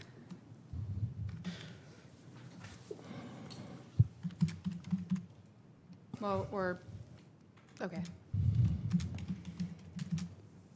To increase investments in, I think you could drop the engagement yeah, yeah, collaboration because to, that wasn't. yeah, to increase investments in. Okay.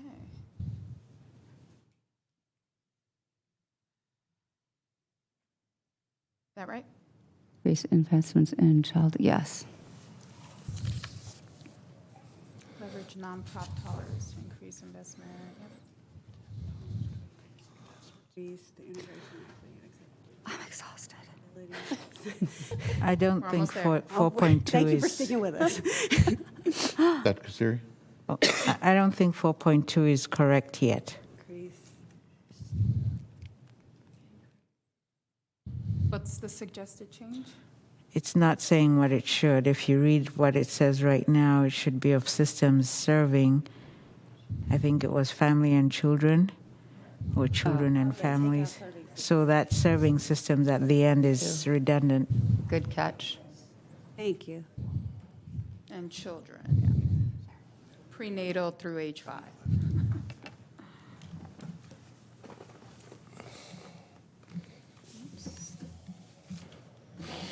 Okay, we got it.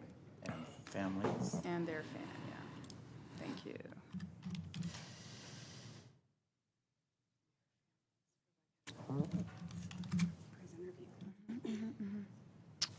Yay. All right. All right. Okay. Any further comments or suggestions? If not, entertain a motion. I move to accept strategic outcomes 4.1 to 4.3. Okay, it's been moved by Commissioner Fernandez y Garcia. Is there a second? Second by Commissioner Wirtz. Please vote.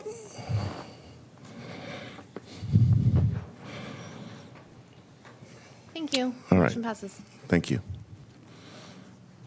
All right, last one. Thank you for sticking with us. So this was previously the 5th priority. It's now moved to the top of the list with no numbers. So again, this is about leveraging relationships and networks to enhance our READY CR work. So again, racial equity, diversity, inclusion, cultural responsiveness work. Oh, I need you to go back to the outcomes. Give us 1 second, folks. The live editing. There's also a delay. Yeah, and there's a delay. All right, so there's 2 outcomes we propose for this priority. The first, strengthen READY CR across first 5 Sacramento priority areas. So that's about taking a look at all priority areas and doing what we can to strengthen racial equity, diversity, inclusion, and cultural responsiveness. The second outcome, increase investments in underserved and unserved communities. So those are the 2 proposed outcomes. And again, this comes from working with First 5 Sacramento staff, the feedback at the last strategic planning session, and the survey to commissioners. And we've updated the priority at the top to match the approved language. Okay. Commissioner Hassett. I feel like those are strategies and not outcomes. I mean, it's just wordsmithing, but like, should it be an increase in investments? Yeah, we certainly You can know what I add the mean? and if you feel stronger there. I don't know. I mean, if an outcome's an end goal, these seem like activities to get to the end goal to me. You could say stronger, ready, and Yes, zero. exactly. I mean, it just Yeah, seems so like. do you hear what she's saying? So just to clarify, for 5.1, how do you want to change that language from strengthen to make stronger? You can just say stronger, ready, and CR across first 5 SACs priority areas. Stronger, okay. And then plural, past tense. Agreed. And then add a D. I'm trying to stay off the wordsmithing train, but. No problem. These are 10-year priorities. We want to know. Yeah, we need to Mr. get Moat? them right. And the increased investments is different how in like what we just came from?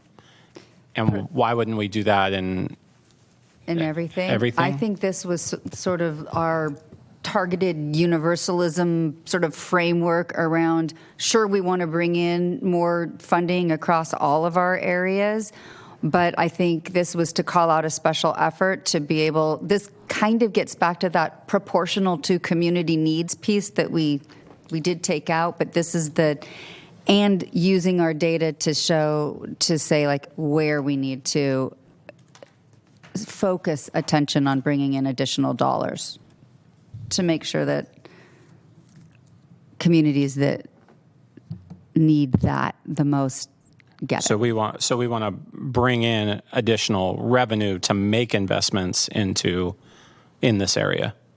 Yes, and I think for this one, it could also be looking internally at our own funding, looking at our own data. It's why we did the disparities report card, so we kind of know the areas where we have really blatant disparities clearly in African American infant death and in African American children in child protective services, child welfare. So sort of like having that be our guide when we're making investments.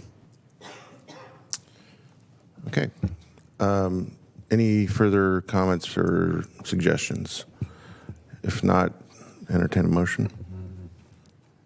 It's been moved by Commissioner Qatari. Is there a second? Chair will second. Please vote.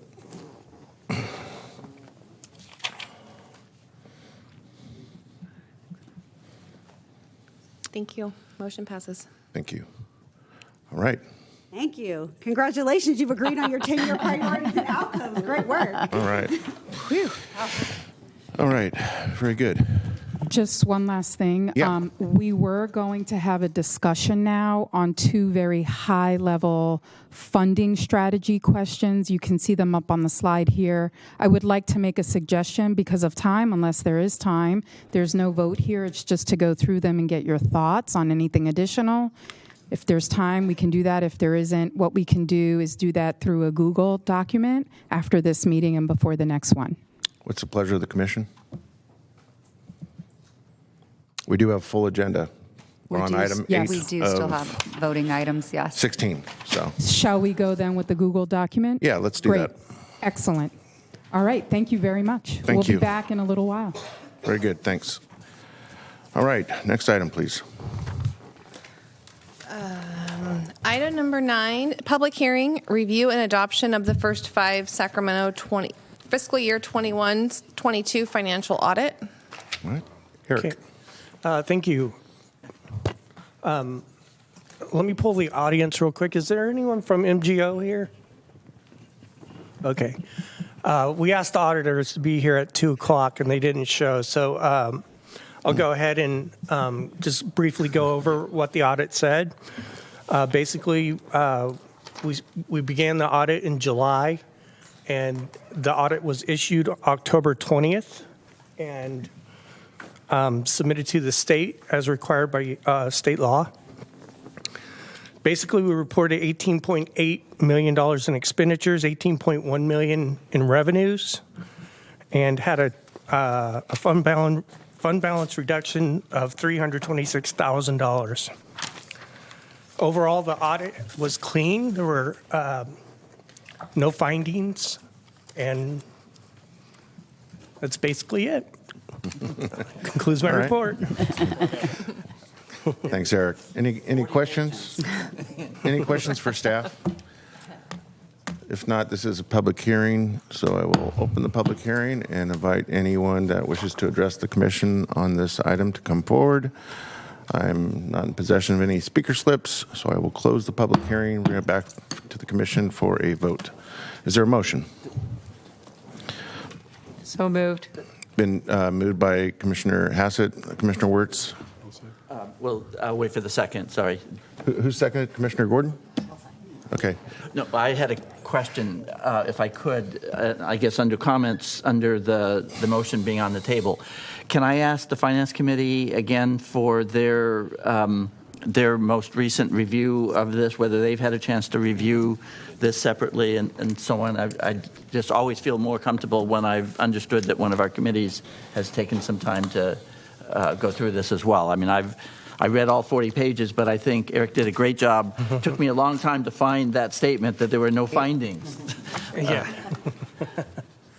Yeah, they're very, they like to tone down their opinions because it's obviously a legal matter when their opinions aren't accurate. But we did cover it in the Financial Planning Committee in more detail. And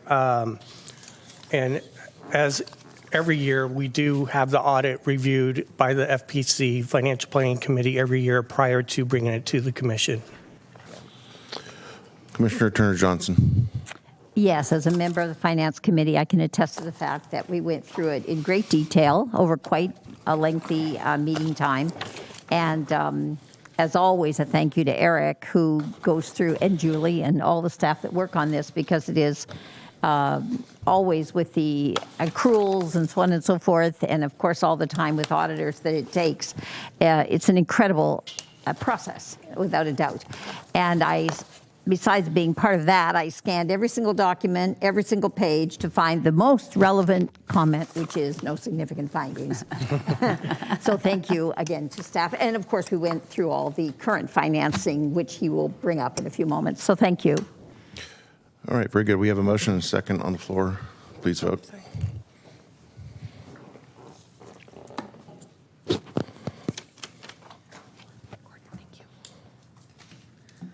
Okay, there you go. Thank you. Motion passes. Great, thanks. Next item, please. Next item is a public hearing, review and adoption of the first 5 Sacramento Commission annual report for fiscal year 21-22. Great. Carmen Garcia Gomez is our lead on this, and we'll take it. Good afternoon, Commissioners. Every year we come to you for a public hearing on the review and adoption of the first 5 Sacramento Commission annual report. This time around, we're reviewing the fiscal year 21-22 annual report that goes to the first 5 California. The report was submitted on October 31st by the due date. Want to bring your attention to AR1, AR2, and AR3, which are the attachments to your commission letter. This report was completed in collaboration with commission staff, ASR, who is our evaluator, as well as Persimmon International, our database contractor. Section 1, which is the AR, is the county revenue and expenditure summary, which coincides with the audit that you just received. Section 2 is the county demographic worksheet. This captures demographic data about the population the county commission programs serve. In fiscal year 21-22, we provided services to 16,326 parents, children, and providers. That's a 38% reduction in numbers. However, in the last year, we've been working really hard with our contractors to clean our data system. And I can guarantee you that the 16,326 parents, children, and providers is less than 1% duplication in our program, in our data system.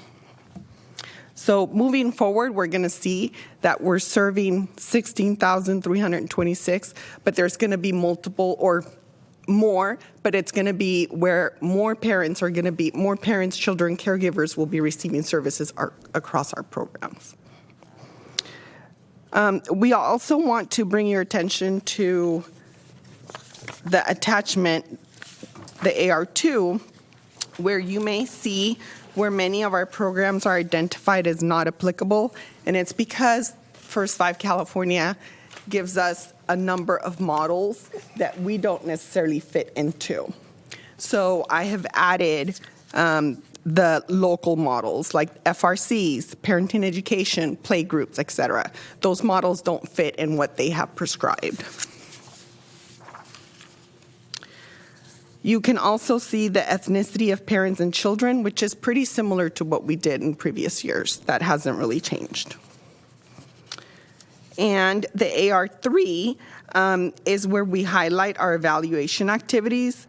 And this year, we talked about our racial equity report that we did, as well as the Persimmon evaluation that we did. And the racial equity report will be printed in the report, and you will get a copy of that in the spring. And that concludes my report. Great, thanks, Carmen. We have questions. Commissioner Wirtz.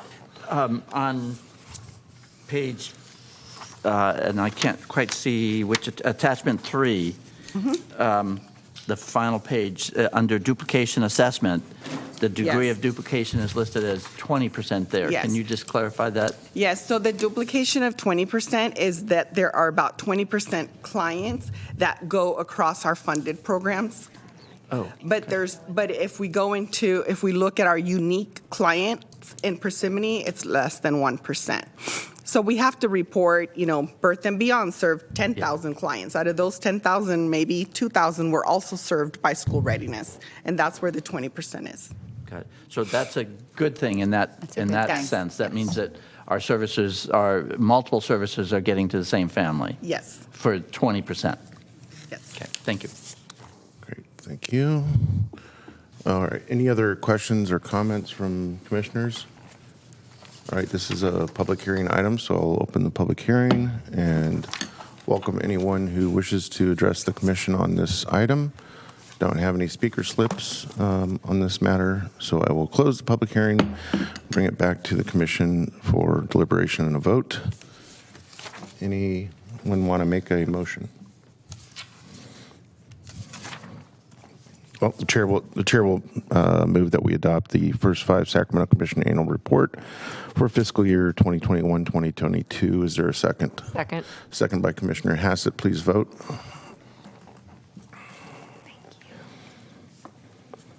Thank you. Motion passes. Great, thank you. Next item, please. Next item is item number 11, approval of contract amendment with Sacramento County Office of Education to partner with Child Action Incorporated in the creation of the countywide Child Care Coalition. And we do have a recusal on this Okay, item. Commissioner Gordon? Yes, I will have to recuse myself. I will have to recuse myself on this item, and I also have to leave. So I'm not leaving on account of recusing. You'll be missed. Good timing. Thank you, Dave. Great. And Lindsay Dunkel is our lead on this item, and we'll take it. Okay. Good afternoon, Commissioners. I know we have a busy agenda, so I will keep this short. You have before you a commission letter which lays out our proposal to increase the amount of our child care focused contract with the Sacramento County Office of Education by $60,000 over the period from now through June 2024 in order to staff a countywide child care coalition. So staffing will be provided through an expansion of an existing subcontract with Child Action Incorporated, which is Sacramento County's child care resource and referral agency and alternative payment program. And with their access to child care providers and families who use child care, we feel that they're really well positioned and situated to staff this coalition. The proposed funds are for 34 hours a month of staffing for this coalition, which would come from the annual $100,000 that the commission appropriated for systems and sustainability work. This continued good use of our systems improvement dollars will be the first from this pot to go toward childcare. So the pandemic has really shown a bright, bright light on the existential crisis that is childcare, facing childcare across the nation. And I'm delighted at the idea of some of our systems dollars going toward childcare issues. So the necessity of having a backbone agency for a coalition is really well documented. Having this staffing time augmented by in-kind support from Child Action will enable the coalition to make progress on their goals to set countywide priorities for childcare using an equity lens, to amplify the voices of providers and parents, and to drive systems and policy changes that benefit the early care and education sector and the families, children, and providers in that ecosystem. I'm happy to answer any questions. Great. Thank you for the staff report. Any questions from commissioners? Don't see any. No one's in the queue. Madam Clerk, we have no one signed up to speak on this matter. Is that correct? That is correct. Okay. Then in that instance, I'll bring it back to the commission. I'll make a motion. Okay. It's been moved by Commissioner Qatari. Second. Second by Commissioner Wirtz. Please vote.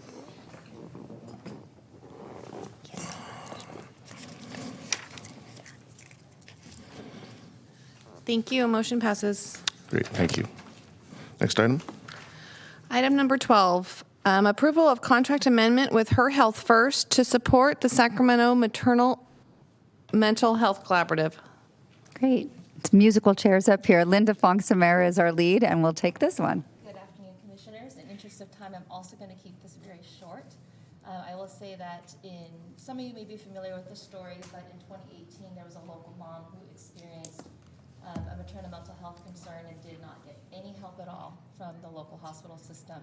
And so from that experience, the story went viral, and the Sacramento Maternal Mental Health Collaborative was born as a result of many community members coming together to address that issue of 1 in 5 women, an estimated 1 in 5 women will experience a maternal mental health condition in the first year after, from pregnancy to the first year after birth.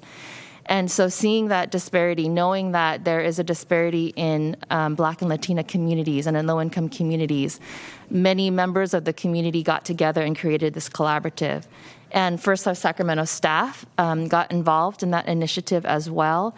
We provided staff support for about the first 2 years of the collaborative and really helped them with bringing together meetings, helped them with developing a report of recommendations and a resource guide.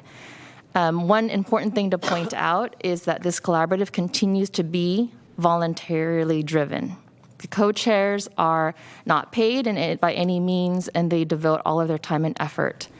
One of the recent developments, which brings us here today, is that the co-chairs were able to write a grant to Postpartum Support International and to Anthem Blue Cross to get a total of $20,000 in funding for an awareness campaign to really let the Sacramento County community know about maternal mental health and that there are resources available in our community.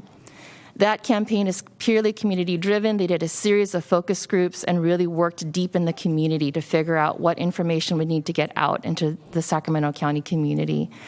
That campaign, called Be Mom Aware, launched in March of 2022. All of the funding has been exhausted. And again, this is voluntary. So without some additional support, the campaign will not be able to really reach its full potential and continue. So as commission staff, we discussed some of these options. We looked within our implementation plan and saw that we certainly do have areas within our implementation plan to support maternal mental health. In addition, we have money within our implementation plan to really look at parents' needs and families' needs and connect them to local resources. So supporting a campaign like Be Mom Aware is a very natural fit. So we are requesting that we do a contract with Her Health First. Her Health First has been the fiscal agent for the Maternal Mental Health Collaborative and the Be Mom Aware campaign. So it makes a lot of sense to continue that relationship and be able to pass along the funds to the collaborative to continue this important work. The funds in $20,000 will be utilized this fiscal year and will enable the collaborative to continue to promote the campaign and really continue to update the website and work with local collaboratives and local agencies to increase that awareness of this important topic and this important resource for our families. One of the great things about the Be Momware website is that it has worked really hard to look for the resources that are available for women in the community, and there's a care connector on that website, and it's intended to make it as easy as possible for women to walk through that system and figure out what services are available to them through their health insurance. So we'd like to continue to support that work. So with that, I will take any questions from the commission. Great, thank you, Linda. Any questions for staff? Commissioner Wirtz. Thank you. Just a couple thoughts. Is there any indicators of how that website and social media have been doing in the couple months that it's been functioning? I would have to see. I have Brenna Rizan here. She is the prior co-chair of the collaborative. I know we just got started in launching the campaign in March of 2022. So we have some limited numbers. Brenna, do you happen to know? And while she's coming up, I want to acknowledge that this is great that it's a community initiative, and this is a very small amount of money. I was just concerned about whether this website is getting to the people that it needs to in a way that's productive. Yeah, so that's part of what we want to focus on with this $20,000. We have done a series of education campaigns, particularly with the home visitation programs, and we want to extend that to doula services, obstetric clinics, and greater reach to the FQHCs in the community. So right now, our website has sort of ebbed and flowed, but we have had over 200 hits in the first month of operation with our intensive campaign, and the numbers have gone lower there, but not below 100 hits per month in relationship to people searching the website. And we have also gotten comments from people about the website in terms of asking questions and being interested in seeking further support services. And I would also add the funds they did receive previously was a total of $25,000, and a large percentage of that had to go to just getting things going, really supporting the focus groups and getting the actual structure of the website going. So there wasn't a huge media buy as a part of that initial investment. Commissioner Fernandez y Garcia. So, Commissioner Wirtz, anecdotally, I can tell you as a community pediatrician that I have used this website. And its care navigator function, I think, has great promise because of the fractured way that maternal mental health is constructed here in Sacramento County. So just to let you know that it is useful and the word will get out. Great, thank you. All right. Okay. Do we have any members of the public sign up to speak on this matter? No, sir, we do not. Okay. We do need to vote on this, so to entertain a motion at this point. I move that we move forward. Okay, that's been moved by Commissioner Wirtz. Is there a second? Second. Second by Dr. Kasiri. Please vote.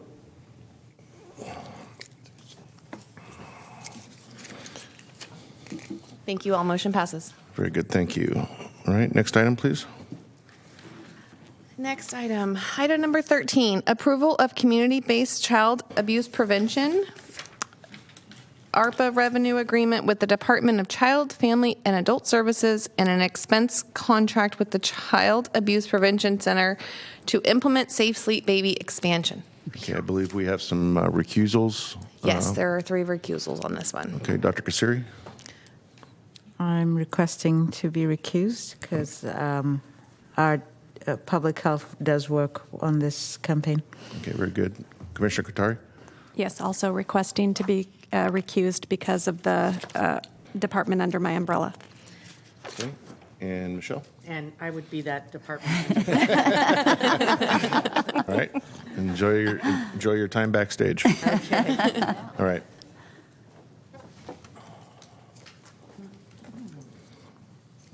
And just to note with that, we'll have 6 voting members, sorry.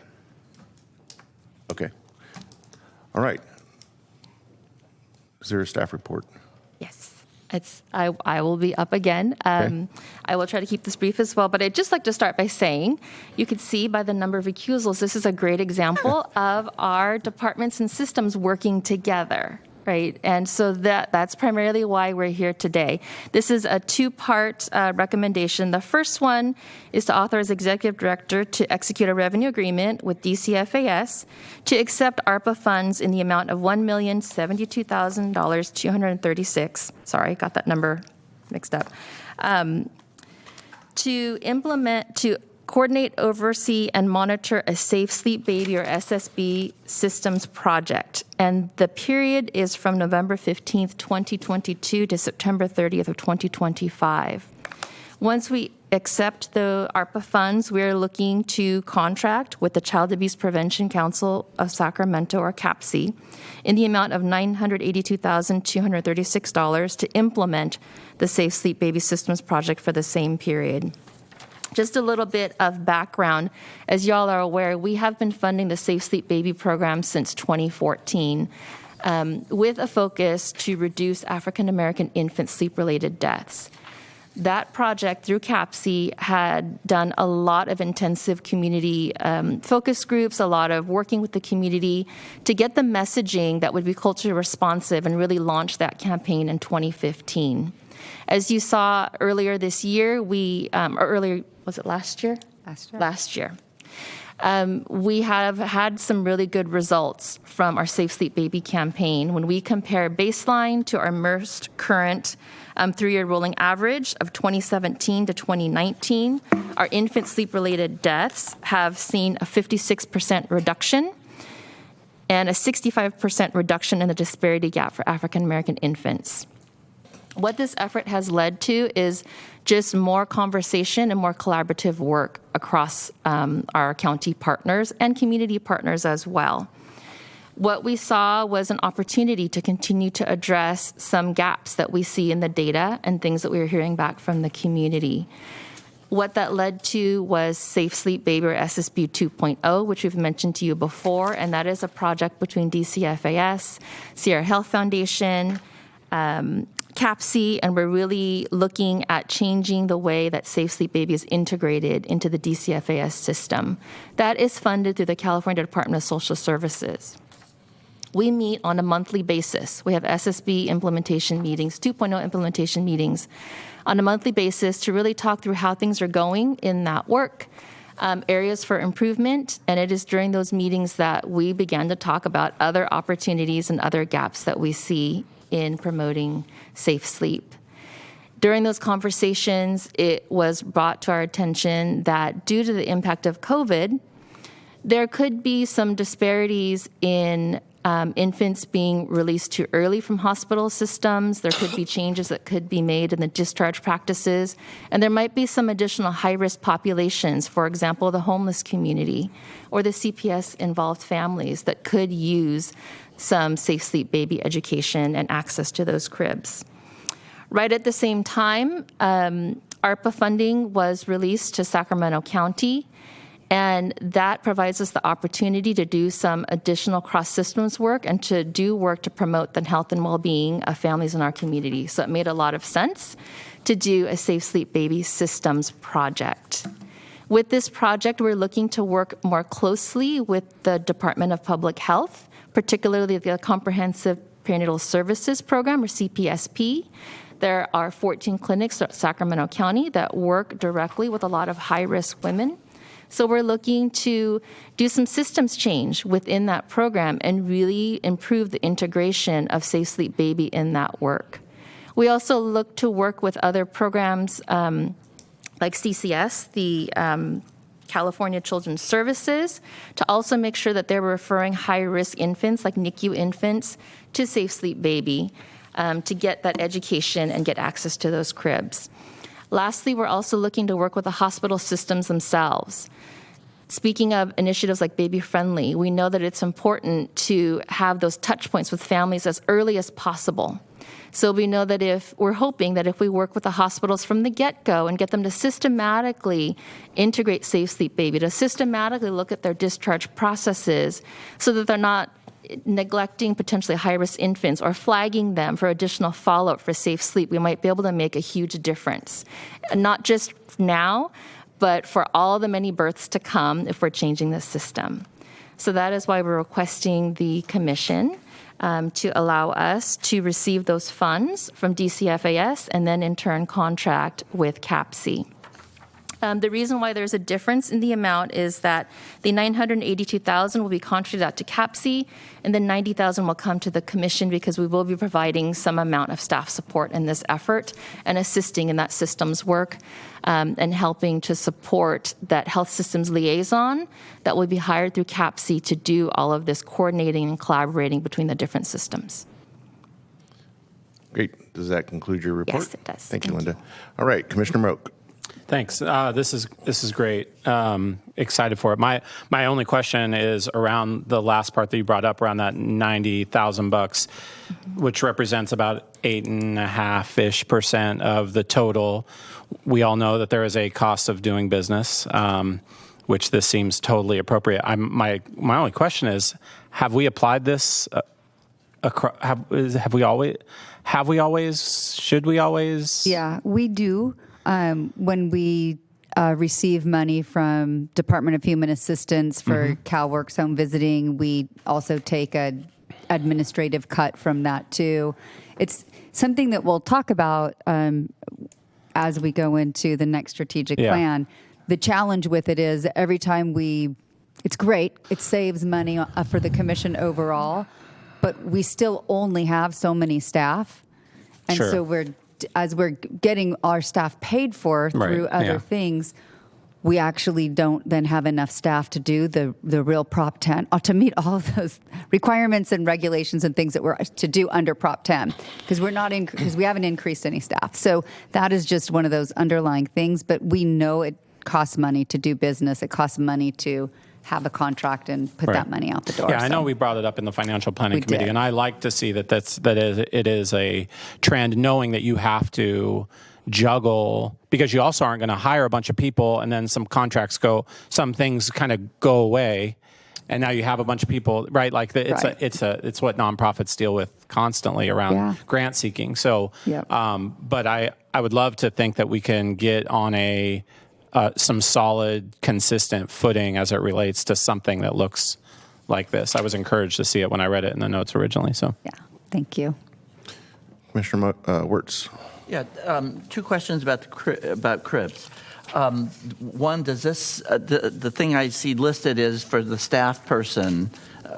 Is some of the rest of the money being used for things like purchasing the cribs to be given out as part of the Safe Sleep campaign? Yes, so there will be a health systems liaison that's hired at CAPC, and there will be some funds for cribs and giveaway educational items to remind parents of the message.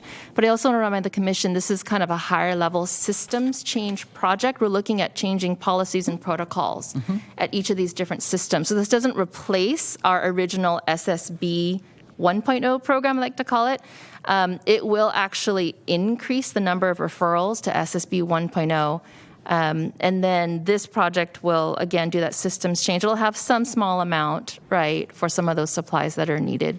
Well, and the major reason I was asking is I'm wondering what the rest of that money is going to be used for. I mean, without going into details about what the one FTE is, it's going to leave some substantial amount of money for other things. And I assume this person is going to be doing the systems change. So I was just curious what the rest of the money would be allocated toward. We're still, we're still figuring it out. We know what our dollar amount is that we have to work with. We haven't negotiated the contract yet, but one thing that we're aware of is that nurses, labor and delivery nurses and other nurses within the hospital systems kind of respect and talk to nurses.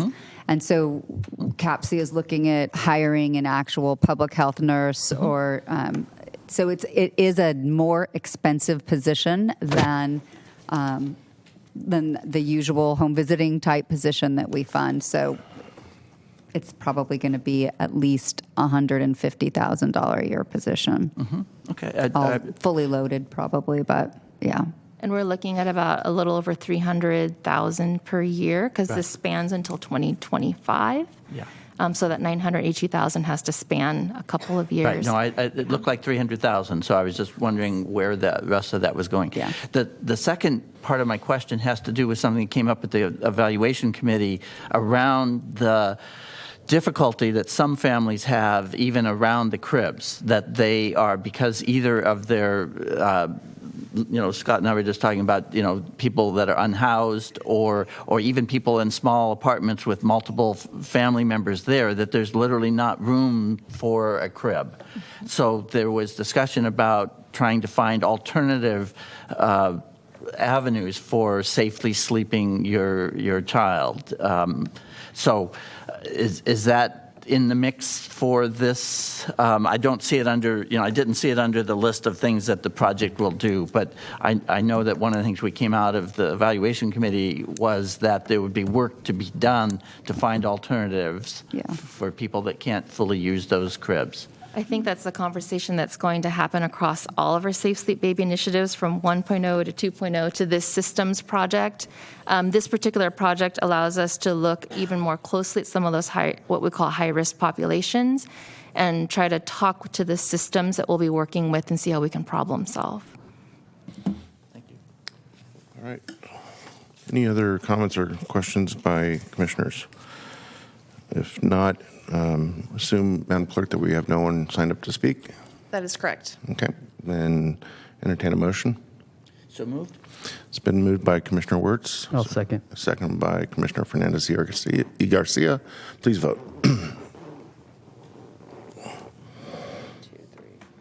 Okay. Perfect. Thank you. Motion passes. Okay, and then That's only 6. What was that? We lost 2 seats. Yeah, we lost 2 seats. Right. Got it. so I'd go ahead and welcome back. Hopefully they can hear me. Welcome back our commissioners for our final voting action.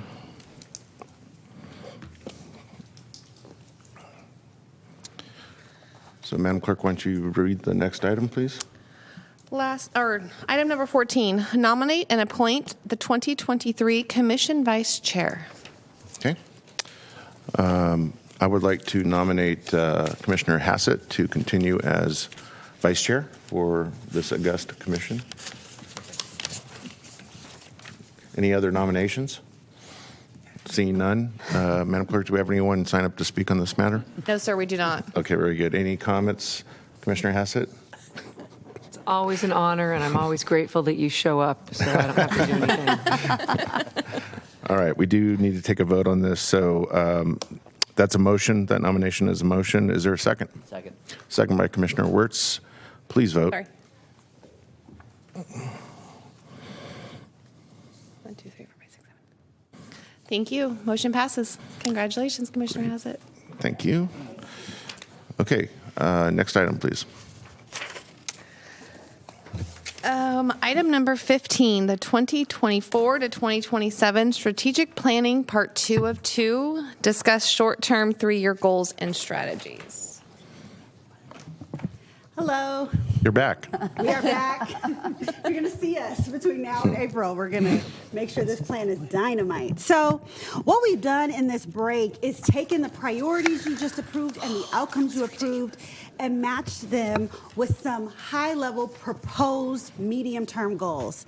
So just as a friendly reminder, this is not a voting item. We are seeking your feedback because at the next commission meeting, we will be asking for your vote on a revised set of medium-term goals. And so just to spell it out slightly more, the priorities and outcomes are where you're headed and how you know you've gotten there in the next 10 years. The medium-term goals are how we're going to advance those priorities and outcomes over the next 3 years, specifically 2024 to 2027. I am not going to read through all of them for time and everyone's, sanity, but we would love to get any feedback that you have, and we'll just go slide by slide. Okay, very good.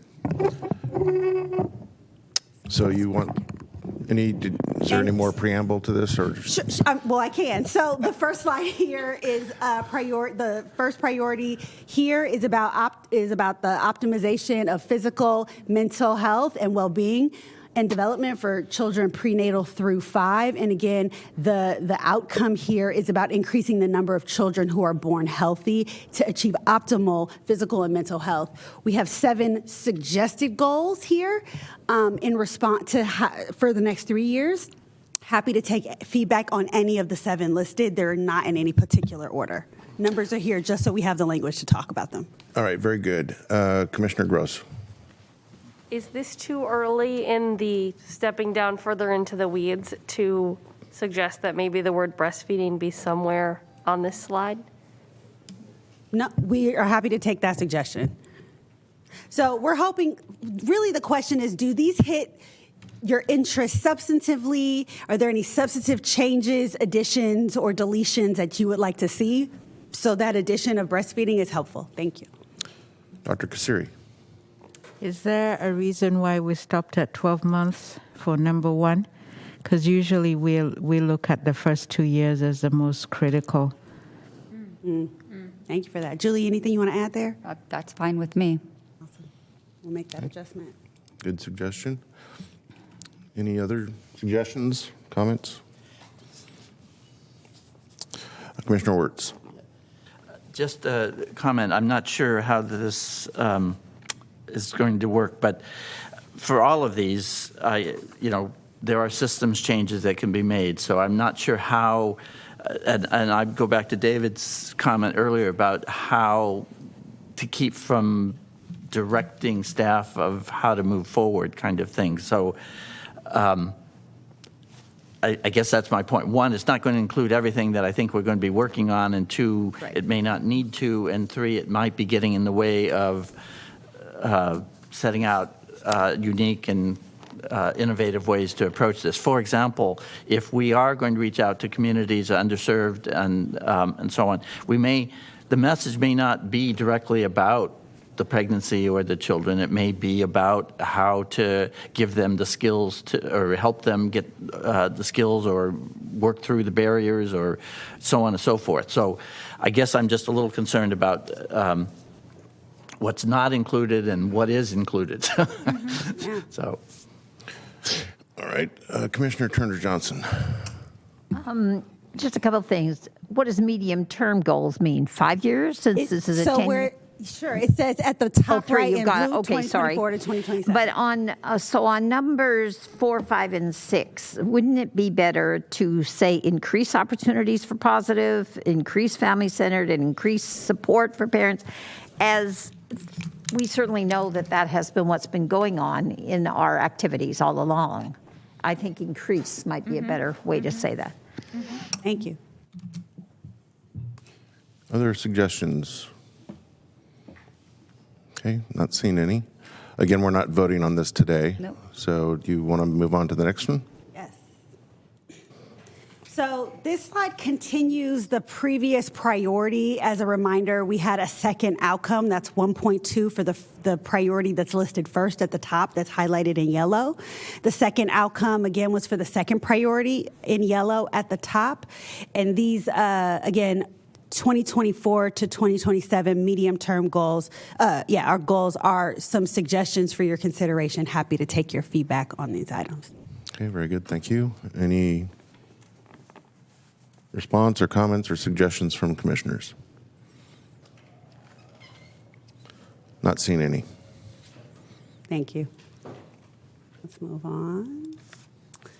All right. So one priority, again, around increased access, opportunities for parent caregivers to provide meaningful input across all First 5 Sacramento priority areas, inclusive of funding initiatives. And again, the outcome was about increasing the voice for parents' knowledge and expertise for caregivers and parents around all priorities. We've got 4 medium-term goals, 2024 to 2027, to start to accomplish this in the first 3 of 10 years, and happy to take your feedback or questions. Any questions or suggestions, comments from commissioners? Don't see any. No? All right. Pushing on. All right, so this, again, priority is about advocacy and policy change, policy and systems change. So advocate for policies and systems changes that center families and their needs, increase investments, and streamline services. As a reminder, there's a total of 3 outcomes for this area. 2 were originally proposed. 1, I think we wrote on the fly. And so that's here. We drafted some medium-term goals for the first 2, which we had in advance. We didn't try to pretend to draft medium-term goals on the fly after the addition of the 3rd outcome. So we'll take feedback on this, and when we move to the next slide, you can suggest any medium-term goals you'd like to see for the new outcome for this priority. But for now, for outcome 4.1 and 4.2, there's 3 and 4 medium-term goals proposed respectively, and happy to take questions or feedback. Commissioner Wirtz. Yes, just on the back, just so you know, I think that our silence, certainly in my case, was support for the last one.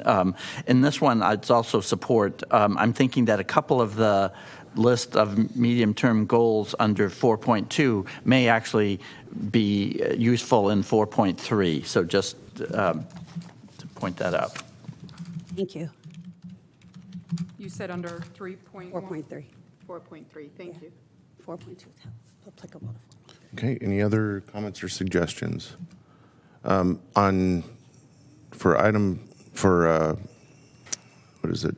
outcome policy 4.2, you have the 3rd one, the 3rd medium-term goal. Do we want to be specific and say, and their children prenatal to age? Yep. Prenatal to The end of 5? 3. Okay. Thank you for that. Commissioner Gross. I just want to check my understanding on this. Are we saying healing informed as a new or different way to say trauma informed? Is that the same? You mind directing me where you're looking? Oh, sorry. In 4.2. Oh, number Goal 1? number 1, yes. When we say healing informed, does that mean approximately the same thing? We're using it in the same way, but if you prefer trauma-informed, we can go there. I'm all for highlighting the positives and the goals here. Okay. Thank you. Exactly. All right. I think that exhausts this one. You want to move on to the last? Absolutely. So outcome 4.3 for the same priority we just looked at was an added outcome based on our conversation that we all just had. So we had no medium-term goals applied, but to Commissioner Wirtz's point, there are some goals in 4.2 that may apply here, but happy to take any suggestions that you'd like to see in terms of medium-term goals for this long-term priority and outcome. Commissioner Wirtz. Yeah, I think that's under 4.2. I think the 2 advocacy, 1 and 2, might be ones that fit over here. Thank you. 1 and 2 from 4.2, yep. Yeah. Thank you. Other suggestions, comments? I think that's it for this one. All right, let's move to the next. This one will be first, but. Right, so we'll move this to the first in the next draft because based on commissioners' vote. So again, this priority is to leverage relationships and networks to achieve racial equity, diversity, inclusion, plus cultural responsiveness across all priority areas. We developed and approved 2 outcomes, 5.1 and 5.2 for this priority. Again, the priority and the outcomes are 10-year long-term priorities. For these outcomes, we suggested 2 and 3 medium-term goals, respectively, and happy to take your questions or feedback. Okay, thank you. Any comments, suggestions? Don't see any. All right. Let's move to Commissioner our Turner last- Johnson, I spoke too soon. I actually have a comment back on 4.3 that occurs to me regarding systems change. We all know about the silo effect, right? And we also know that we're constantly trying to work against the silo effect.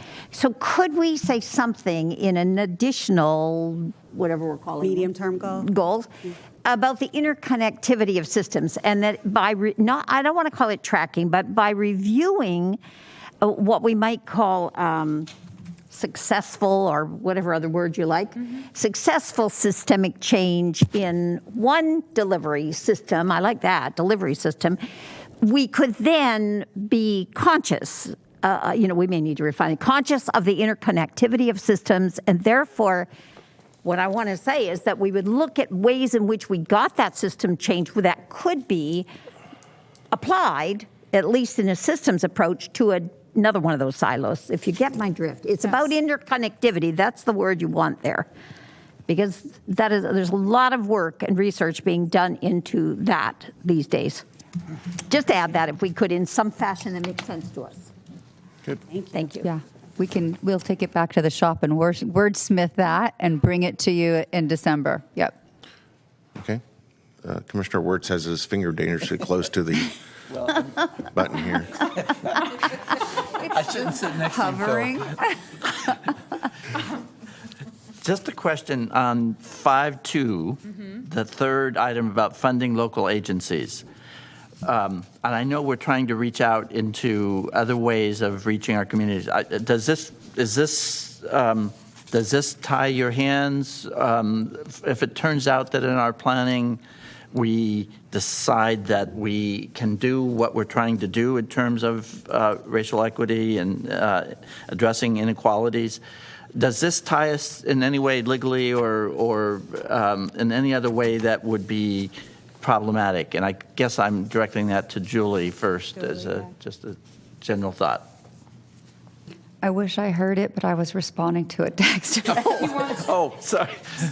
No, does the language fund local agencies that are not currently funded, essentially, does that put us, I know that's a goal, it's a means to an end. The end is to reach the communities in ways that are effective and appropriate. Right. Does That's this like a strategy. tie your hands in any way that you would think is problematic? Yeah, because that's like a strategy of how to get there. Well, or if one of our current grantees can also do that. True. Although we did hear pretty clearly from focus groups about partner community nonprofits and smaller grassroots entities that are doing work in neighborhoods that we're not partnering with. You bet. That could potentially be at our table. I think I took it as the ultimate flexibility. You just want the ultimate flexibility that you can get. Exactly. Right. Yep. You're comfortable? I'm comfortable. Yep. Thank you. Commissioner Gross. So Julie just said she's comfortable. But I feel like number 2 and number 3 are really similar. It's that we're wanting to reach out to other places, and that maybe there should also be using data to identify who in our spaces that we already are funding could use more money to do that work as well. I don't know, like we heard in the funded partners meeting, I attended one of them one time, and about that there was a little bit of a feeling that if somebody could do it well and already exists, then maybe they should be also lifted up to do the Ready CR work further. And so I think maybe speaking to all of these points, that there maybe is room for somewhere to say, really looking at who we're already funding and how they could be doing better in addition to, and how we could be helping them more in addition to looking at the other people. Yeah, I think that does give us the flexibility to do it all. And it could even be like getting further into the weeds, asking through the RFP process to tell us how you're doing this Ready CR work and what steps you have taken and what do you have planned in order to reach those populations that we really want to serve. Commissioner Wirtz? Yeah, I do want to clarify my comments to reflect essentially what you're saying there, Julie. I do support the notion of funding new organizations and groups in the community and community members and so on as a way to accomplish our goal.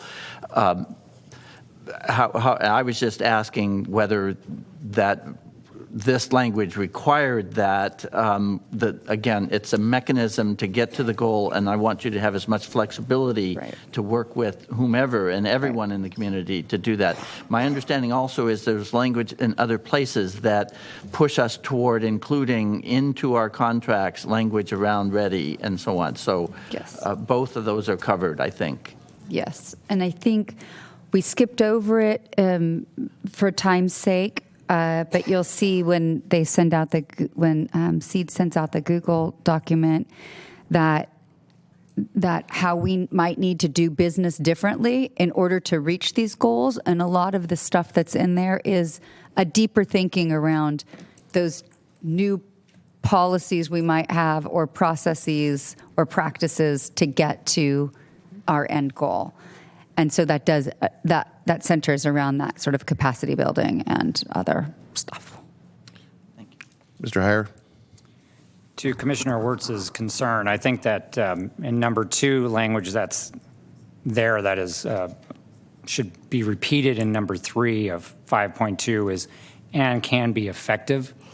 And the reason I say that is that if there is an RFP somewhere in the future or some other competitive selection process and an agency that hasn't been funded now could potentially use that as grounds for a protest, and so that language of "and be effective" would be the safe harbor.